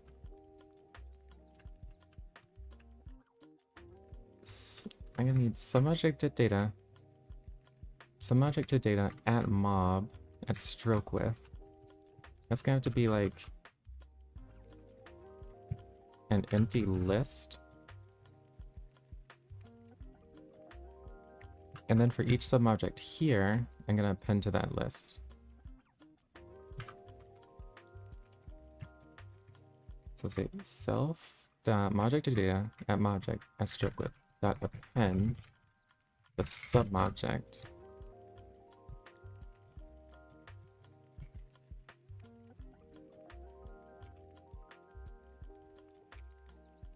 Okay, the stroke width of the subobject. Okay, now when I come down here, I have this index anyway, and the stroke width that I want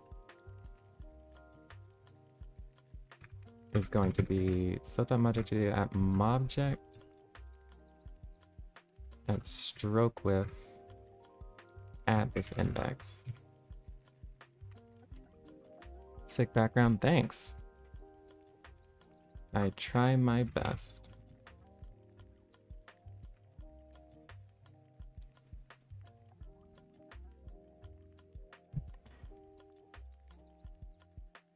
And I am fairly certain this will crash,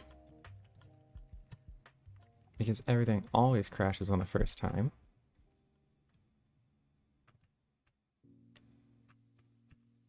Okay, but each submodule I have the index, the stroke width. It seems... well, I don't know any reason this would be wrong. Other than that, it's kind of complex.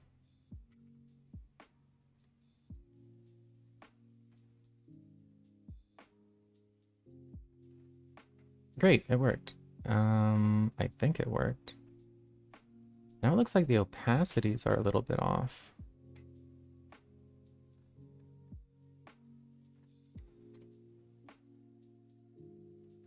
Which is strange. Like if I just add this, if I add the table object and I don't...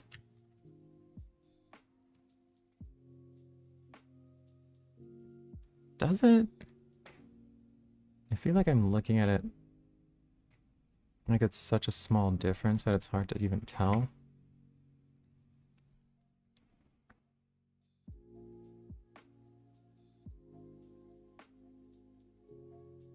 I think there is something with the opacity.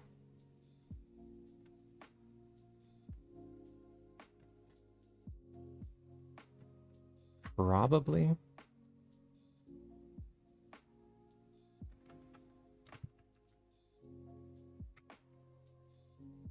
And some object that data at stroke with. Why aren't they all at 4 at the end? Let me scale this.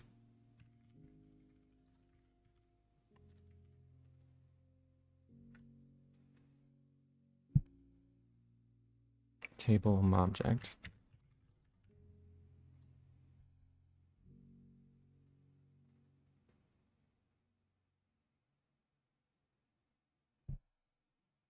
It does look like this one has less opacity than the one next to it. Whereas if I just add this. Yeah, definitely. There's something up with the opacity. What a pain.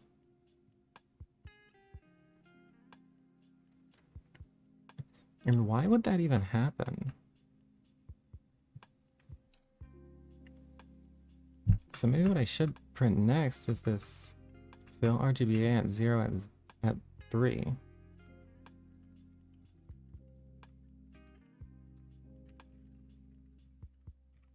Zero comma 3. Because that should be going to 1. Actually, definitely go to 1. Because when I finish the animation here,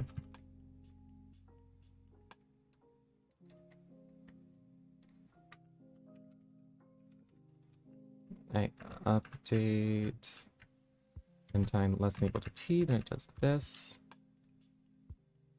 Wait, where does it know that it's finished? Oh, here it does that. Start time plus animation dot duration less than or equal to t. That probably shouldn't be done separately in 2 different places. It should probably be done once. And it should just read a flag or something. I think I was trying to simplify the code when I did that.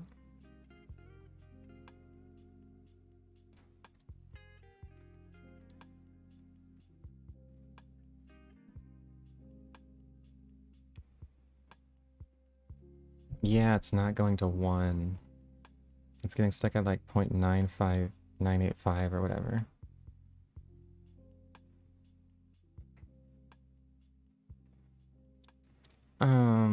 Which is weird. I wonder if the update function is being called with 1. This. If I just print alpha. I wonder if it ever receives alpha equals 1.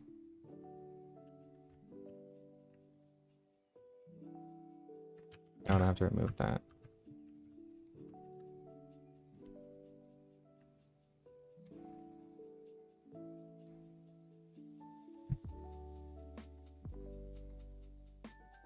Okay.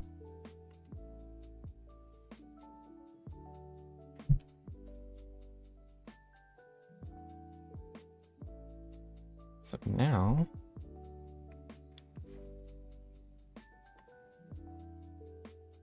it does receive alpha equals 1.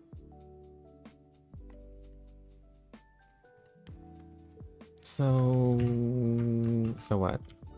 Why is that happening? For each sub-object, it's computing a sub-alpha. Here's what I should do, because this is doing some pretty complicated math to get an alpha which is specific to a given Vim object or sum object. Starting alpha, blah, blah, blah, blah.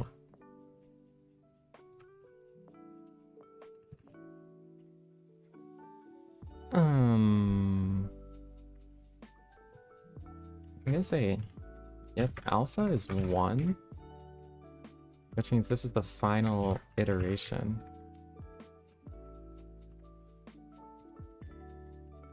Then I'm just gonna put the sub alpha to 1. Otherwise, I'll go through this computation.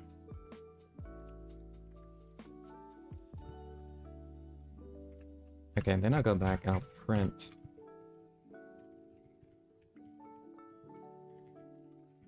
the fill RGBA data at 0, 3. And now this should definitely go to 1. Right? So I guess even then, sub alpha is being used to compute. Oh, there's fade alpha, and then there's the one for the draw range.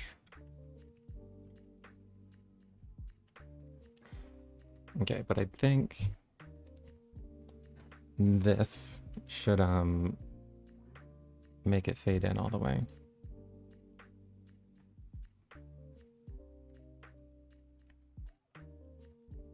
Oh, this is the wrong file. Oh, the wrong scene. This is the one I want to see.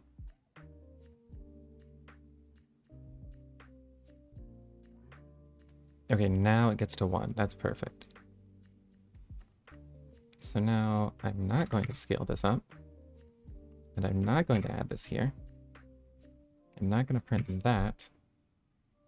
And I'll just look at this.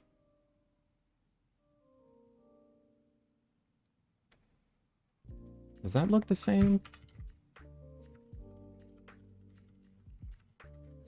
I get the feeling that at this point I might just be psyching myself out. No, yeah, it looks the same. It looks the same.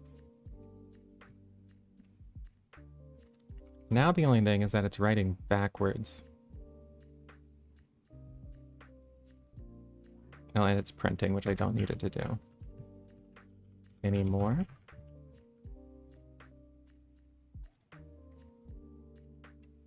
So maybe... Okay, what's the order that I want this to write? I'd like it to go row by row. This is going for row and for I is corresponding to the row, J is corresponding to the column.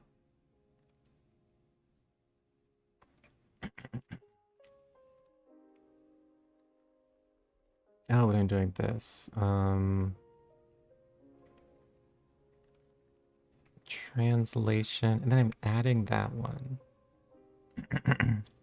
I want J to correspond to the row. That's what I'll have to do. So how can I do that?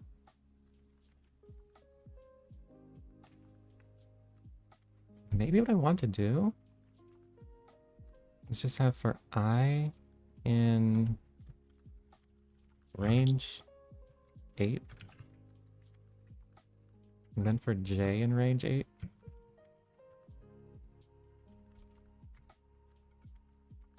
What I want to do is the tech that I want is going to be table indexed at what? Is selecting the row, then the column. So wouldn't this just be IJ?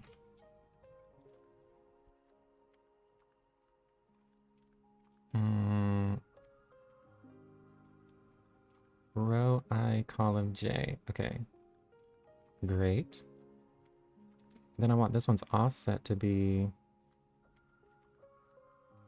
Now X will be J. And Y will be negative I. Okay, and so now maybe it'll do it in the right order. Now it does it in the exact opposite order. But I think the reason for that is that the right animation assumes that the objects will be in the wrong order. In the reverse order. Because that's the way MathJax works for some reason. So what I think I need to do here is do table mobject. That's submobject. Reverse. And then write this. No, it still does it.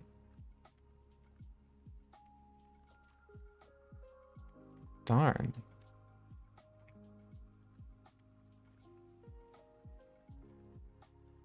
It's kind of weird that it would do that even if it's reversed, though. How does that make sense?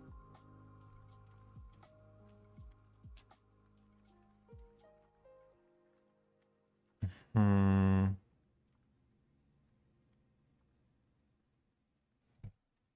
wonder if I can just add like a reverse. So here's the right animation.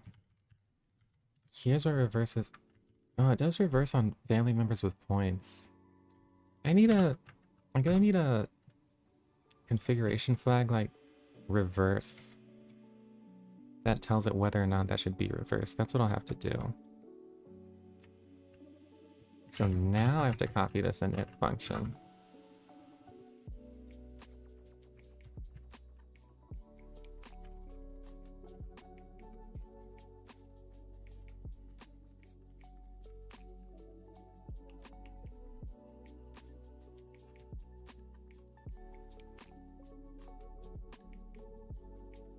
And with this, okay,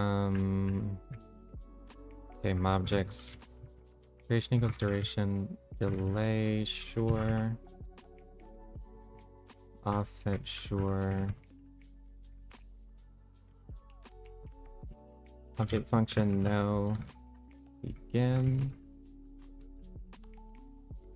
And add, move. Parent update by index. Shouldn't be able to pass that. I'll just keep that as a default. Okay, and I'll have it reverse, which is like true by default. Or maybe it should be false by default.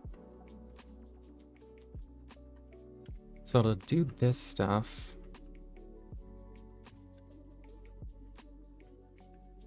so I put self.reverse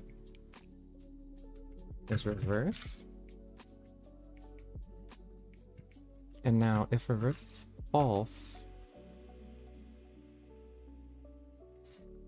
yeah, if reverse is false, if not self.reverse, then I reverse it. Which is kind of weird. But the default is that MathJax is supposed to reverse things when I don't want it to. Or maybe this should be fixed somewhere else. I don't know.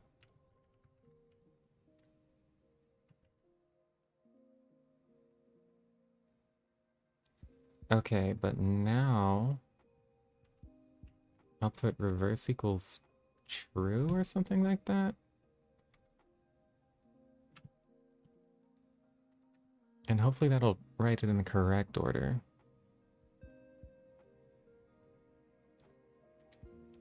But I want to make sure I didn't break writing it in the forwards direction.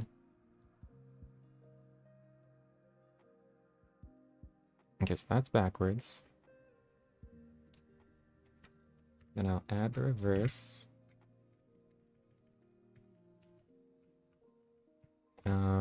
Here.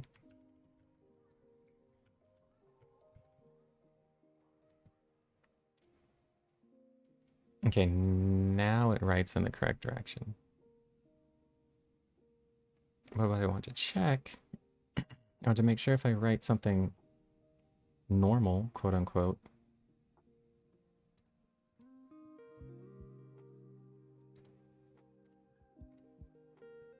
then I didn't mess that up.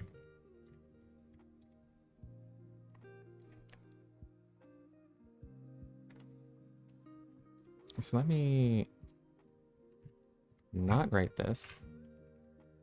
And I'll just write something really simple. Well, first I'll format this. I really should figure out how to do auto formatting with Monaco. I know there's a way to do that.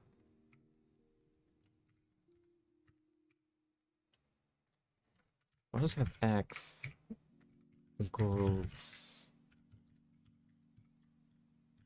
ax squared plus bx plus c, something like that.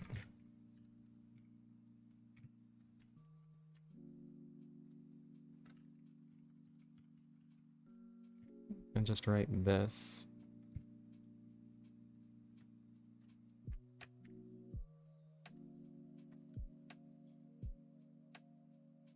Oh, and add it.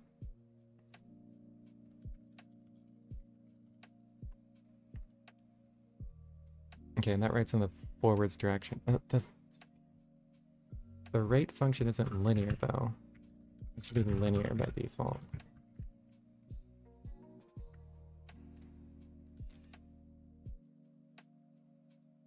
So it doesn't look like it's rushing through it.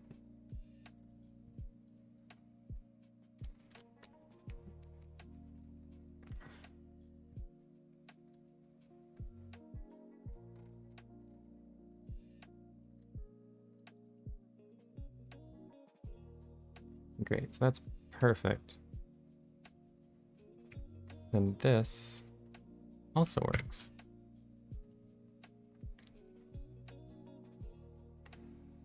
Great. And that looks a little slow when it's like this. But when I export a video, I'll try to do 30 frames per second, 720p.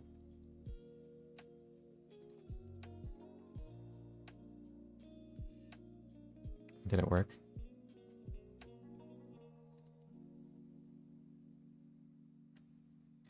Okay.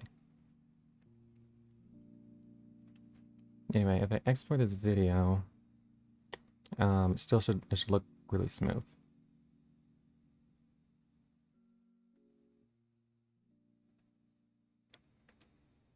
And that's unfortunately probably the only way I'll be able to make this go smooth. Yeah, that looks pretty neat.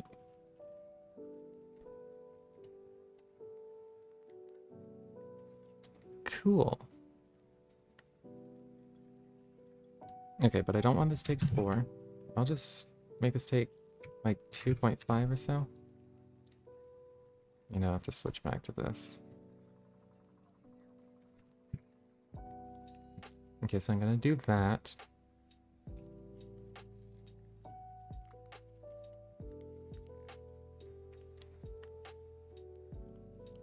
And now that I'm finally done with all the coding, I can finally look at the script. Although I could actually make this even simpler. Table at ij. Can't I just put math tech? I can put like this basically.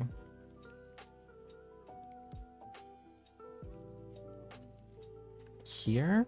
And then I think it's just I times j.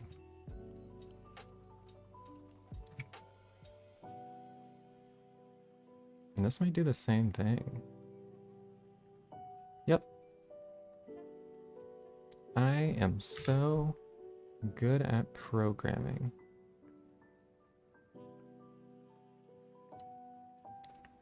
Okay, cool. So I have that.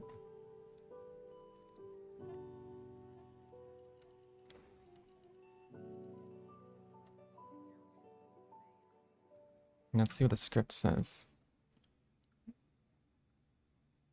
I should probably have like a times or here or whatever. Like multiplication. There should be some header. I'll deal with that later. Some numbers, like 3 and 7, can divide any number. but others, like 2 and 4, 0, 1, 2, can only divide a few of them. So I'm gonna have to like draw rectangles around the different rows. Which means I will have to have like the header or whatever.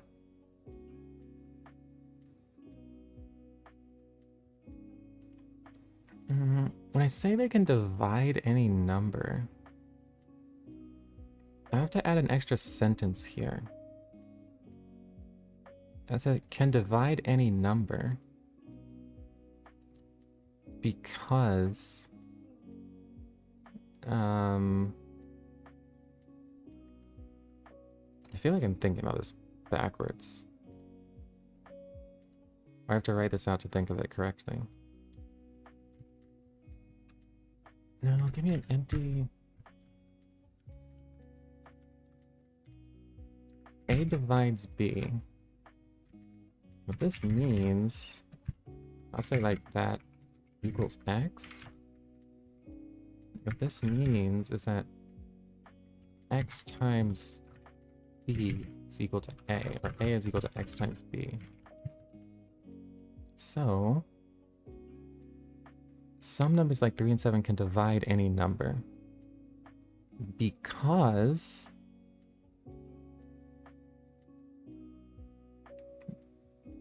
they can be multiplied. How would I phrase that? Because there are other numbers they can be multiplied by to get every number. Now, I'll work on the phrasing later, I guess. For now, I'll just try to get the left and right whatevers.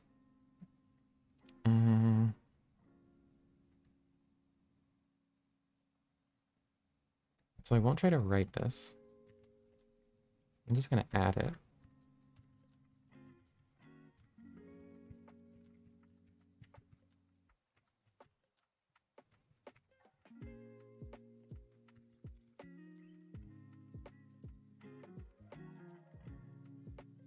This will be a line. I'll just have it, I don't know, up times... What's the length of this? 7 times the grid offset?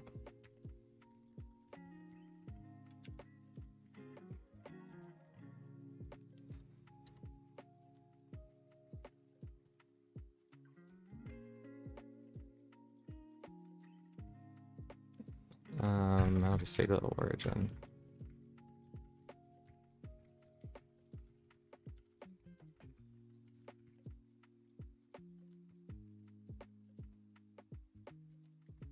Origin.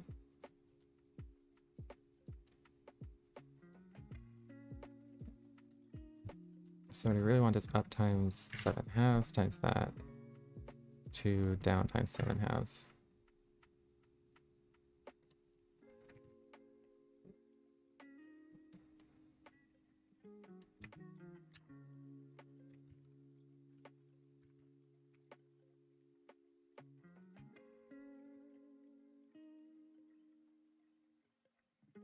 Okay.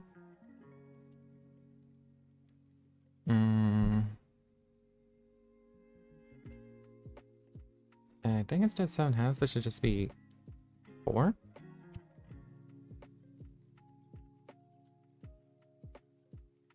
Perfect. I think I have to shift that by 7/2 or whatever to the right.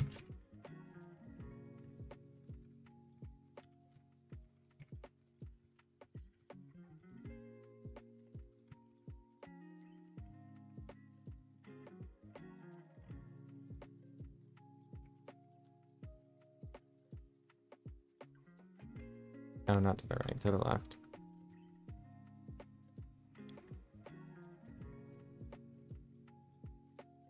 It looks kind of too far for some reason.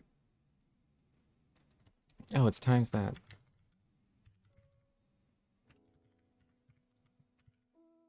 That's what it should be. Okay. I'm gonna need something like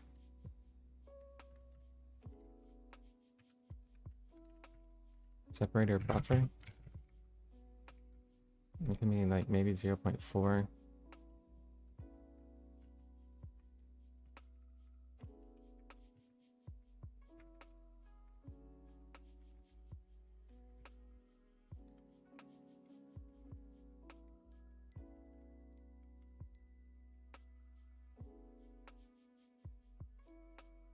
Great, that looks good.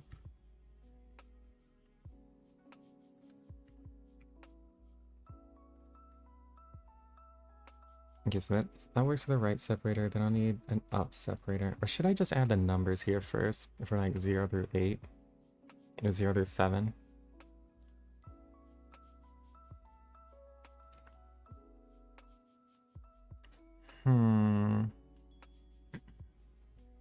Doing that placement seems really boring.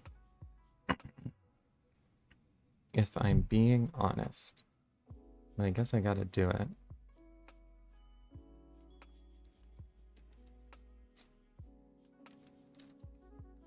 I guess it could be added to the same group as the table object.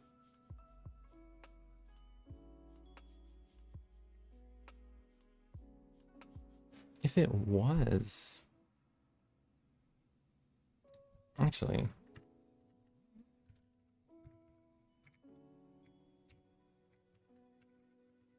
I'm gonna make table be one V group. I'll add this to the table. And I'll add that to the table. And I'll do self.add the table.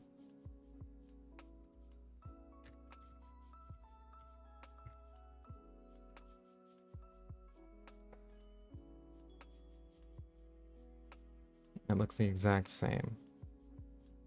Which almost makes me think something's just wrong. Let me see what I find with this.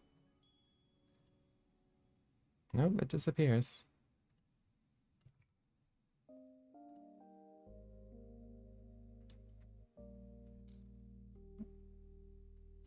Oh, because I only...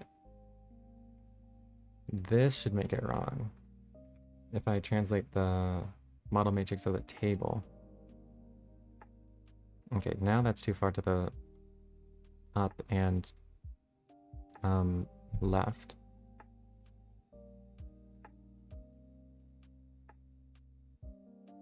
Wait, why up and left? Oh, should this be now origin to down times 8?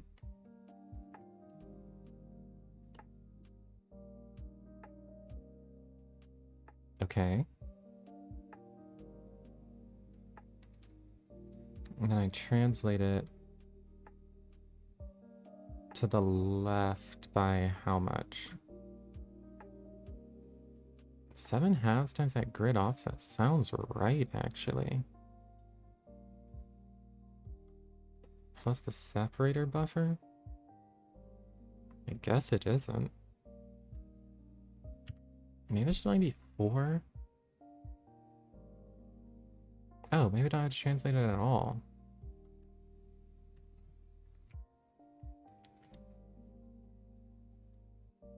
Okay.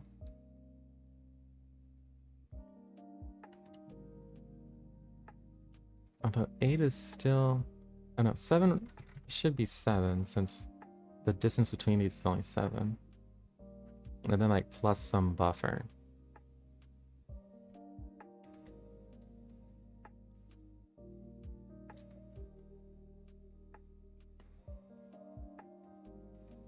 For now, I'll just move it into place, though.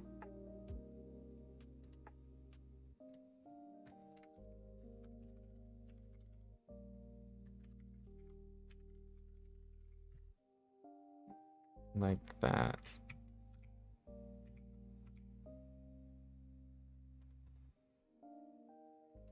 Oh, that should be left, though. This isn't even a right separator. This is a left separator.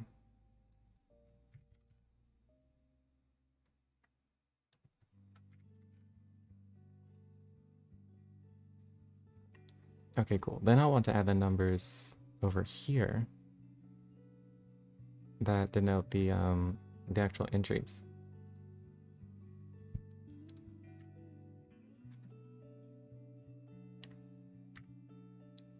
So, row labels or whatever.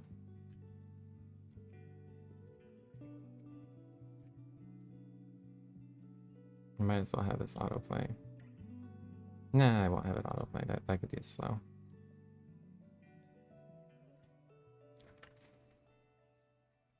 And all I have to do here is for I in range 8.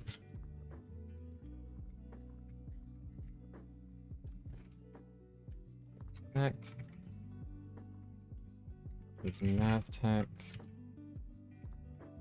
String of I. Tech.model.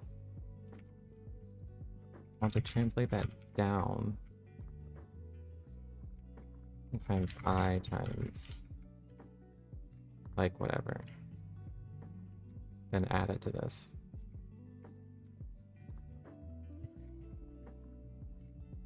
With that, I'm gonna do like table, but add row labels.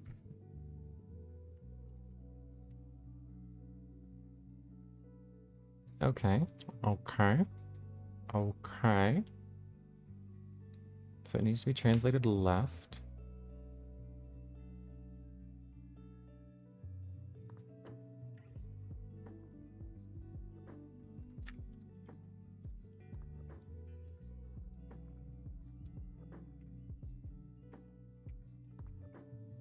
Actually, I'm gonna do this with all of them simultaneously.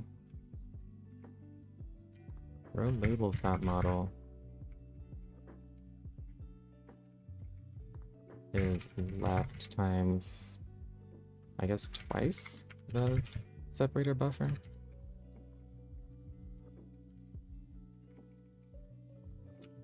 Also, this shouldn't be separator buffer. This should be grid offset.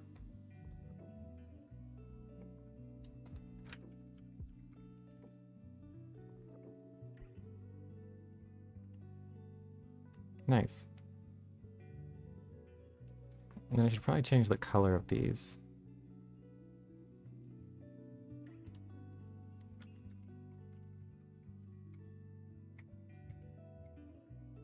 I'll just make it purple.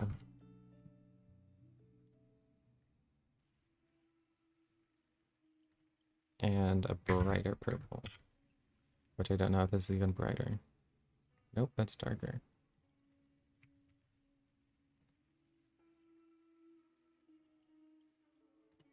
Okay. Maybe I should just...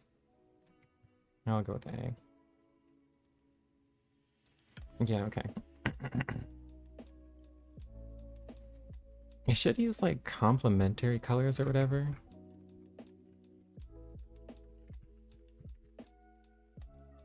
So purple and green, interesting.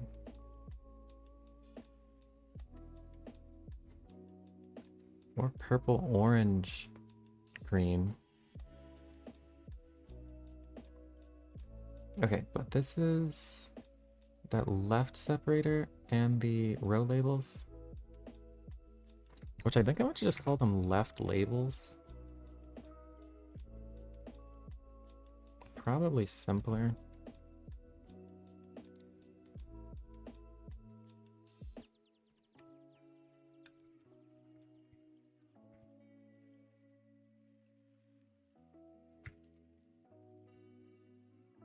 I should place all of those. Then I'm going to do pretty much the same thing with up. It's going to look really similar.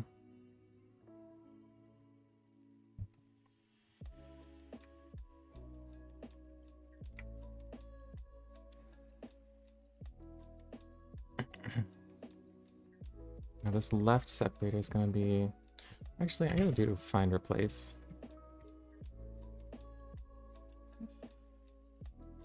Left with up.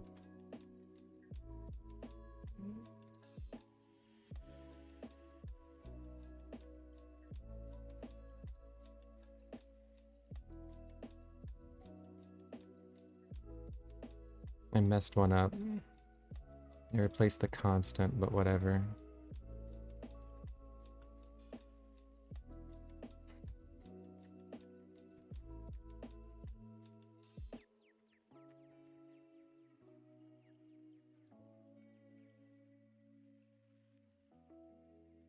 pause that.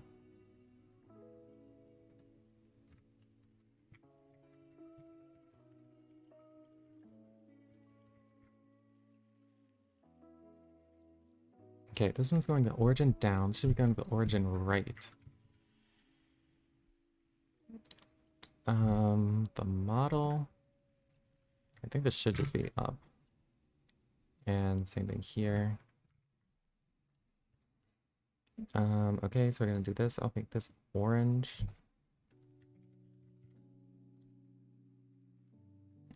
I'll move them offset them to the right.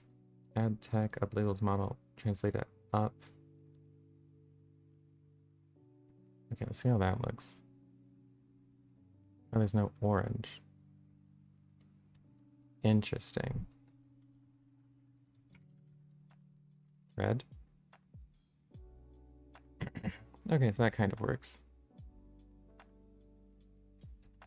Although, maybe I want red B or something. Okay, then maybe I'll go with purple B. I don't know how harmonious these colors were ever intended to be. But that looks fine. Okay, now I think I just want to extend both these lines.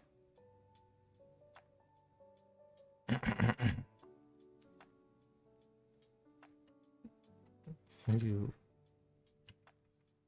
here, going from the origin to down.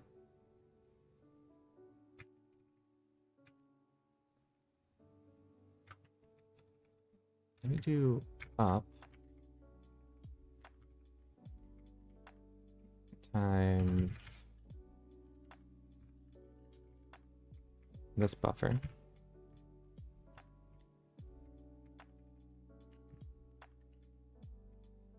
No, down, do down times whatever. I'll just add this buffer.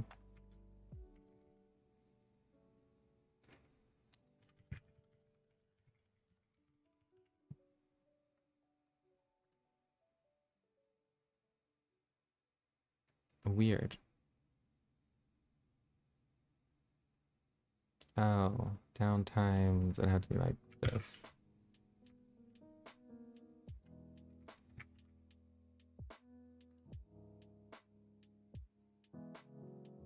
Great. And this one is going to be left times this.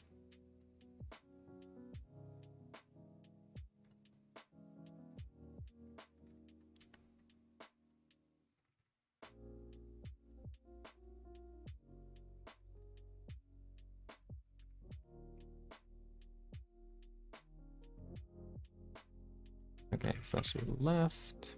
That's gonna go right. This distance.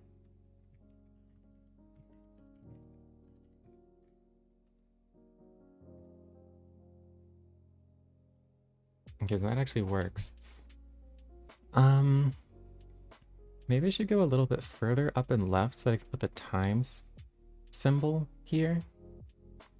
I think that'd make it a little clearer what it's conveying.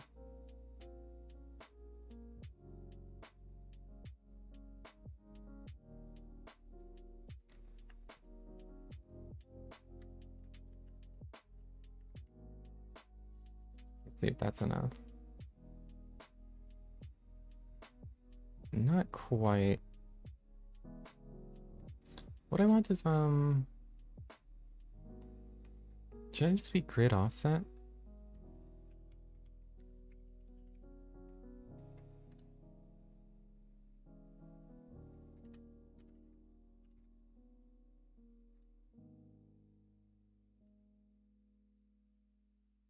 Well, I guess that's not enough.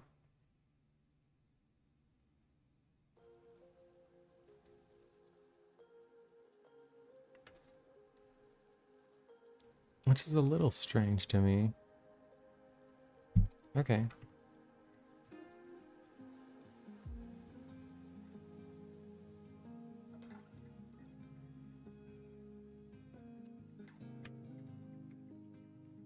I prefer if it wasn't going off the screen like that. Okay. It's gonna be a random number. Between 0.4 and 0.8.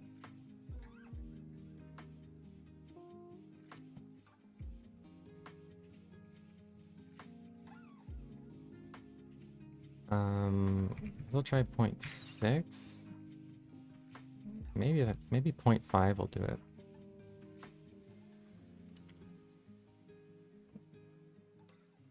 Wait, how did... Oh. Wait, let me just see 1. Yeah, okay. I'm just gonna do 1. So up for this one. This one will just be left. Great. Then I can put the time symbol.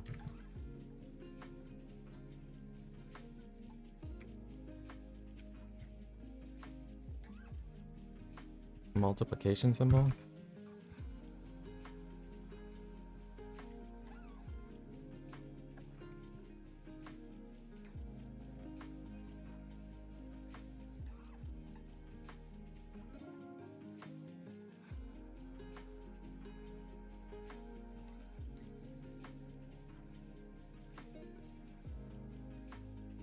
Let's see where this...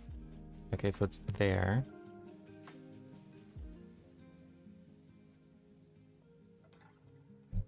I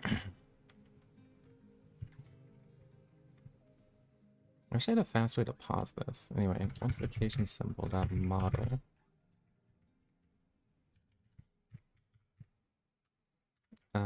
X equals a negative. And y equals a positive.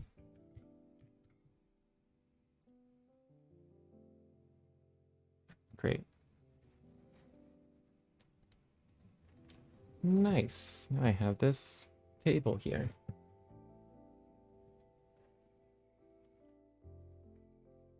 I wonder what happens if I try to just write the entire table.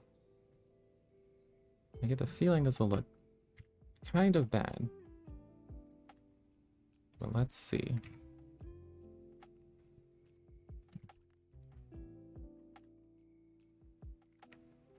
Oh no, it actually looks good.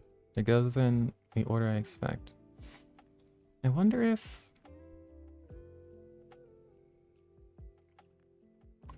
Maybe it should be like multiplication symbol, lines,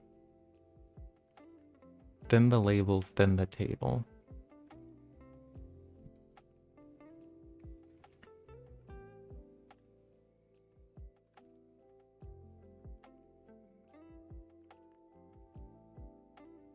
So I've done add table, which that wouldn't be hard to do. Just everywhere I do table.add.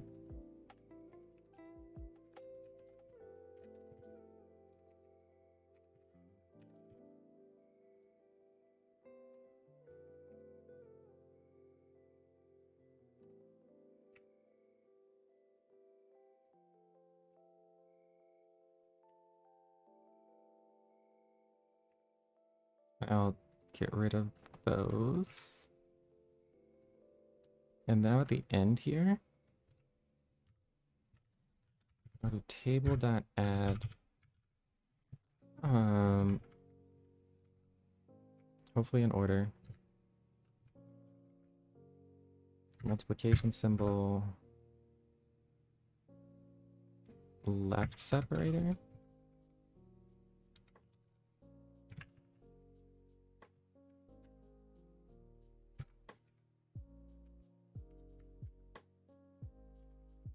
Oh, I have to pause this. I keep wondering why the editor keeps lagging. Right, left separator, right separator. Left labels. Right labels. Oh, left separator, up separator. Left labels, up labels. Then the table object. Which this should just be times table.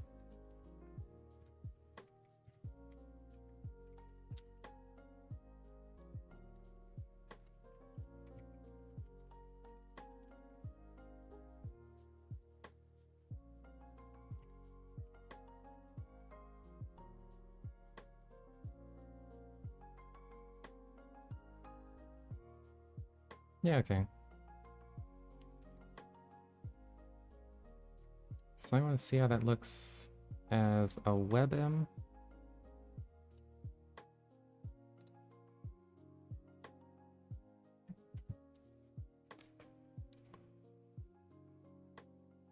It might actually... Staggering this some more would probably look a little cleaner. But I don't know if I care enough to actually do that.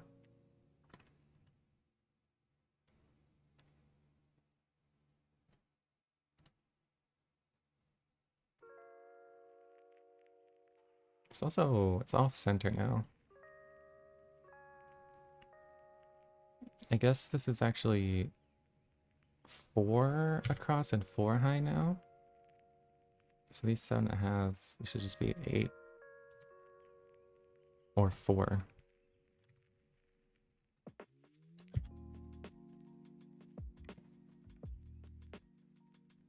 Oh, I forgot I have to switch to main.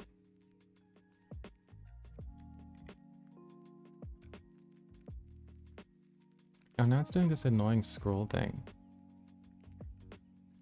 For some reason.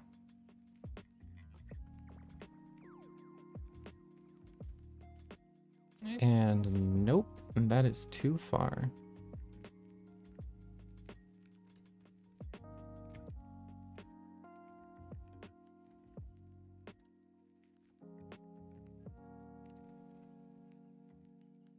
Is it off center? You had to be moved down a little bit.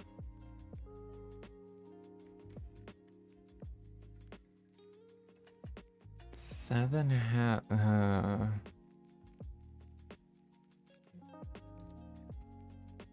Okay, so make that -6 halves.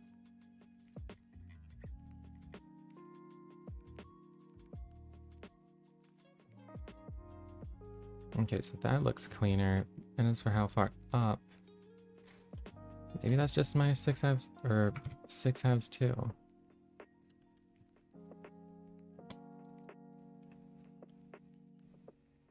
Okay, yeah, that looks a lot cleaner.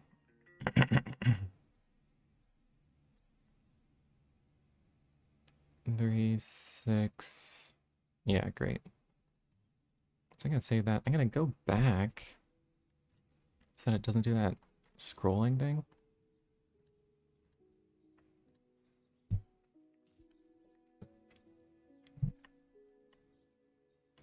That looks great. Okay. Now,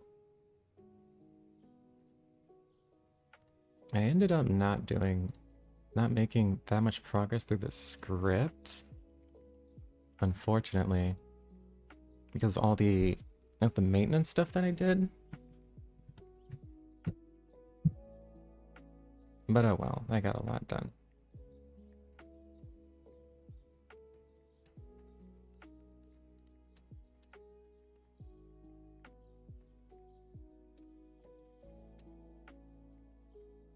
Since this is already finished, I guess I mostly finished this, but not all the way.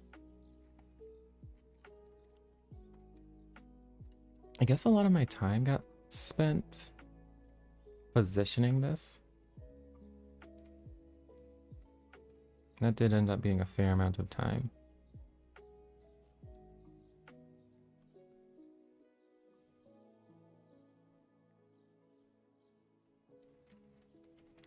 I wonder what would make this potentially faster.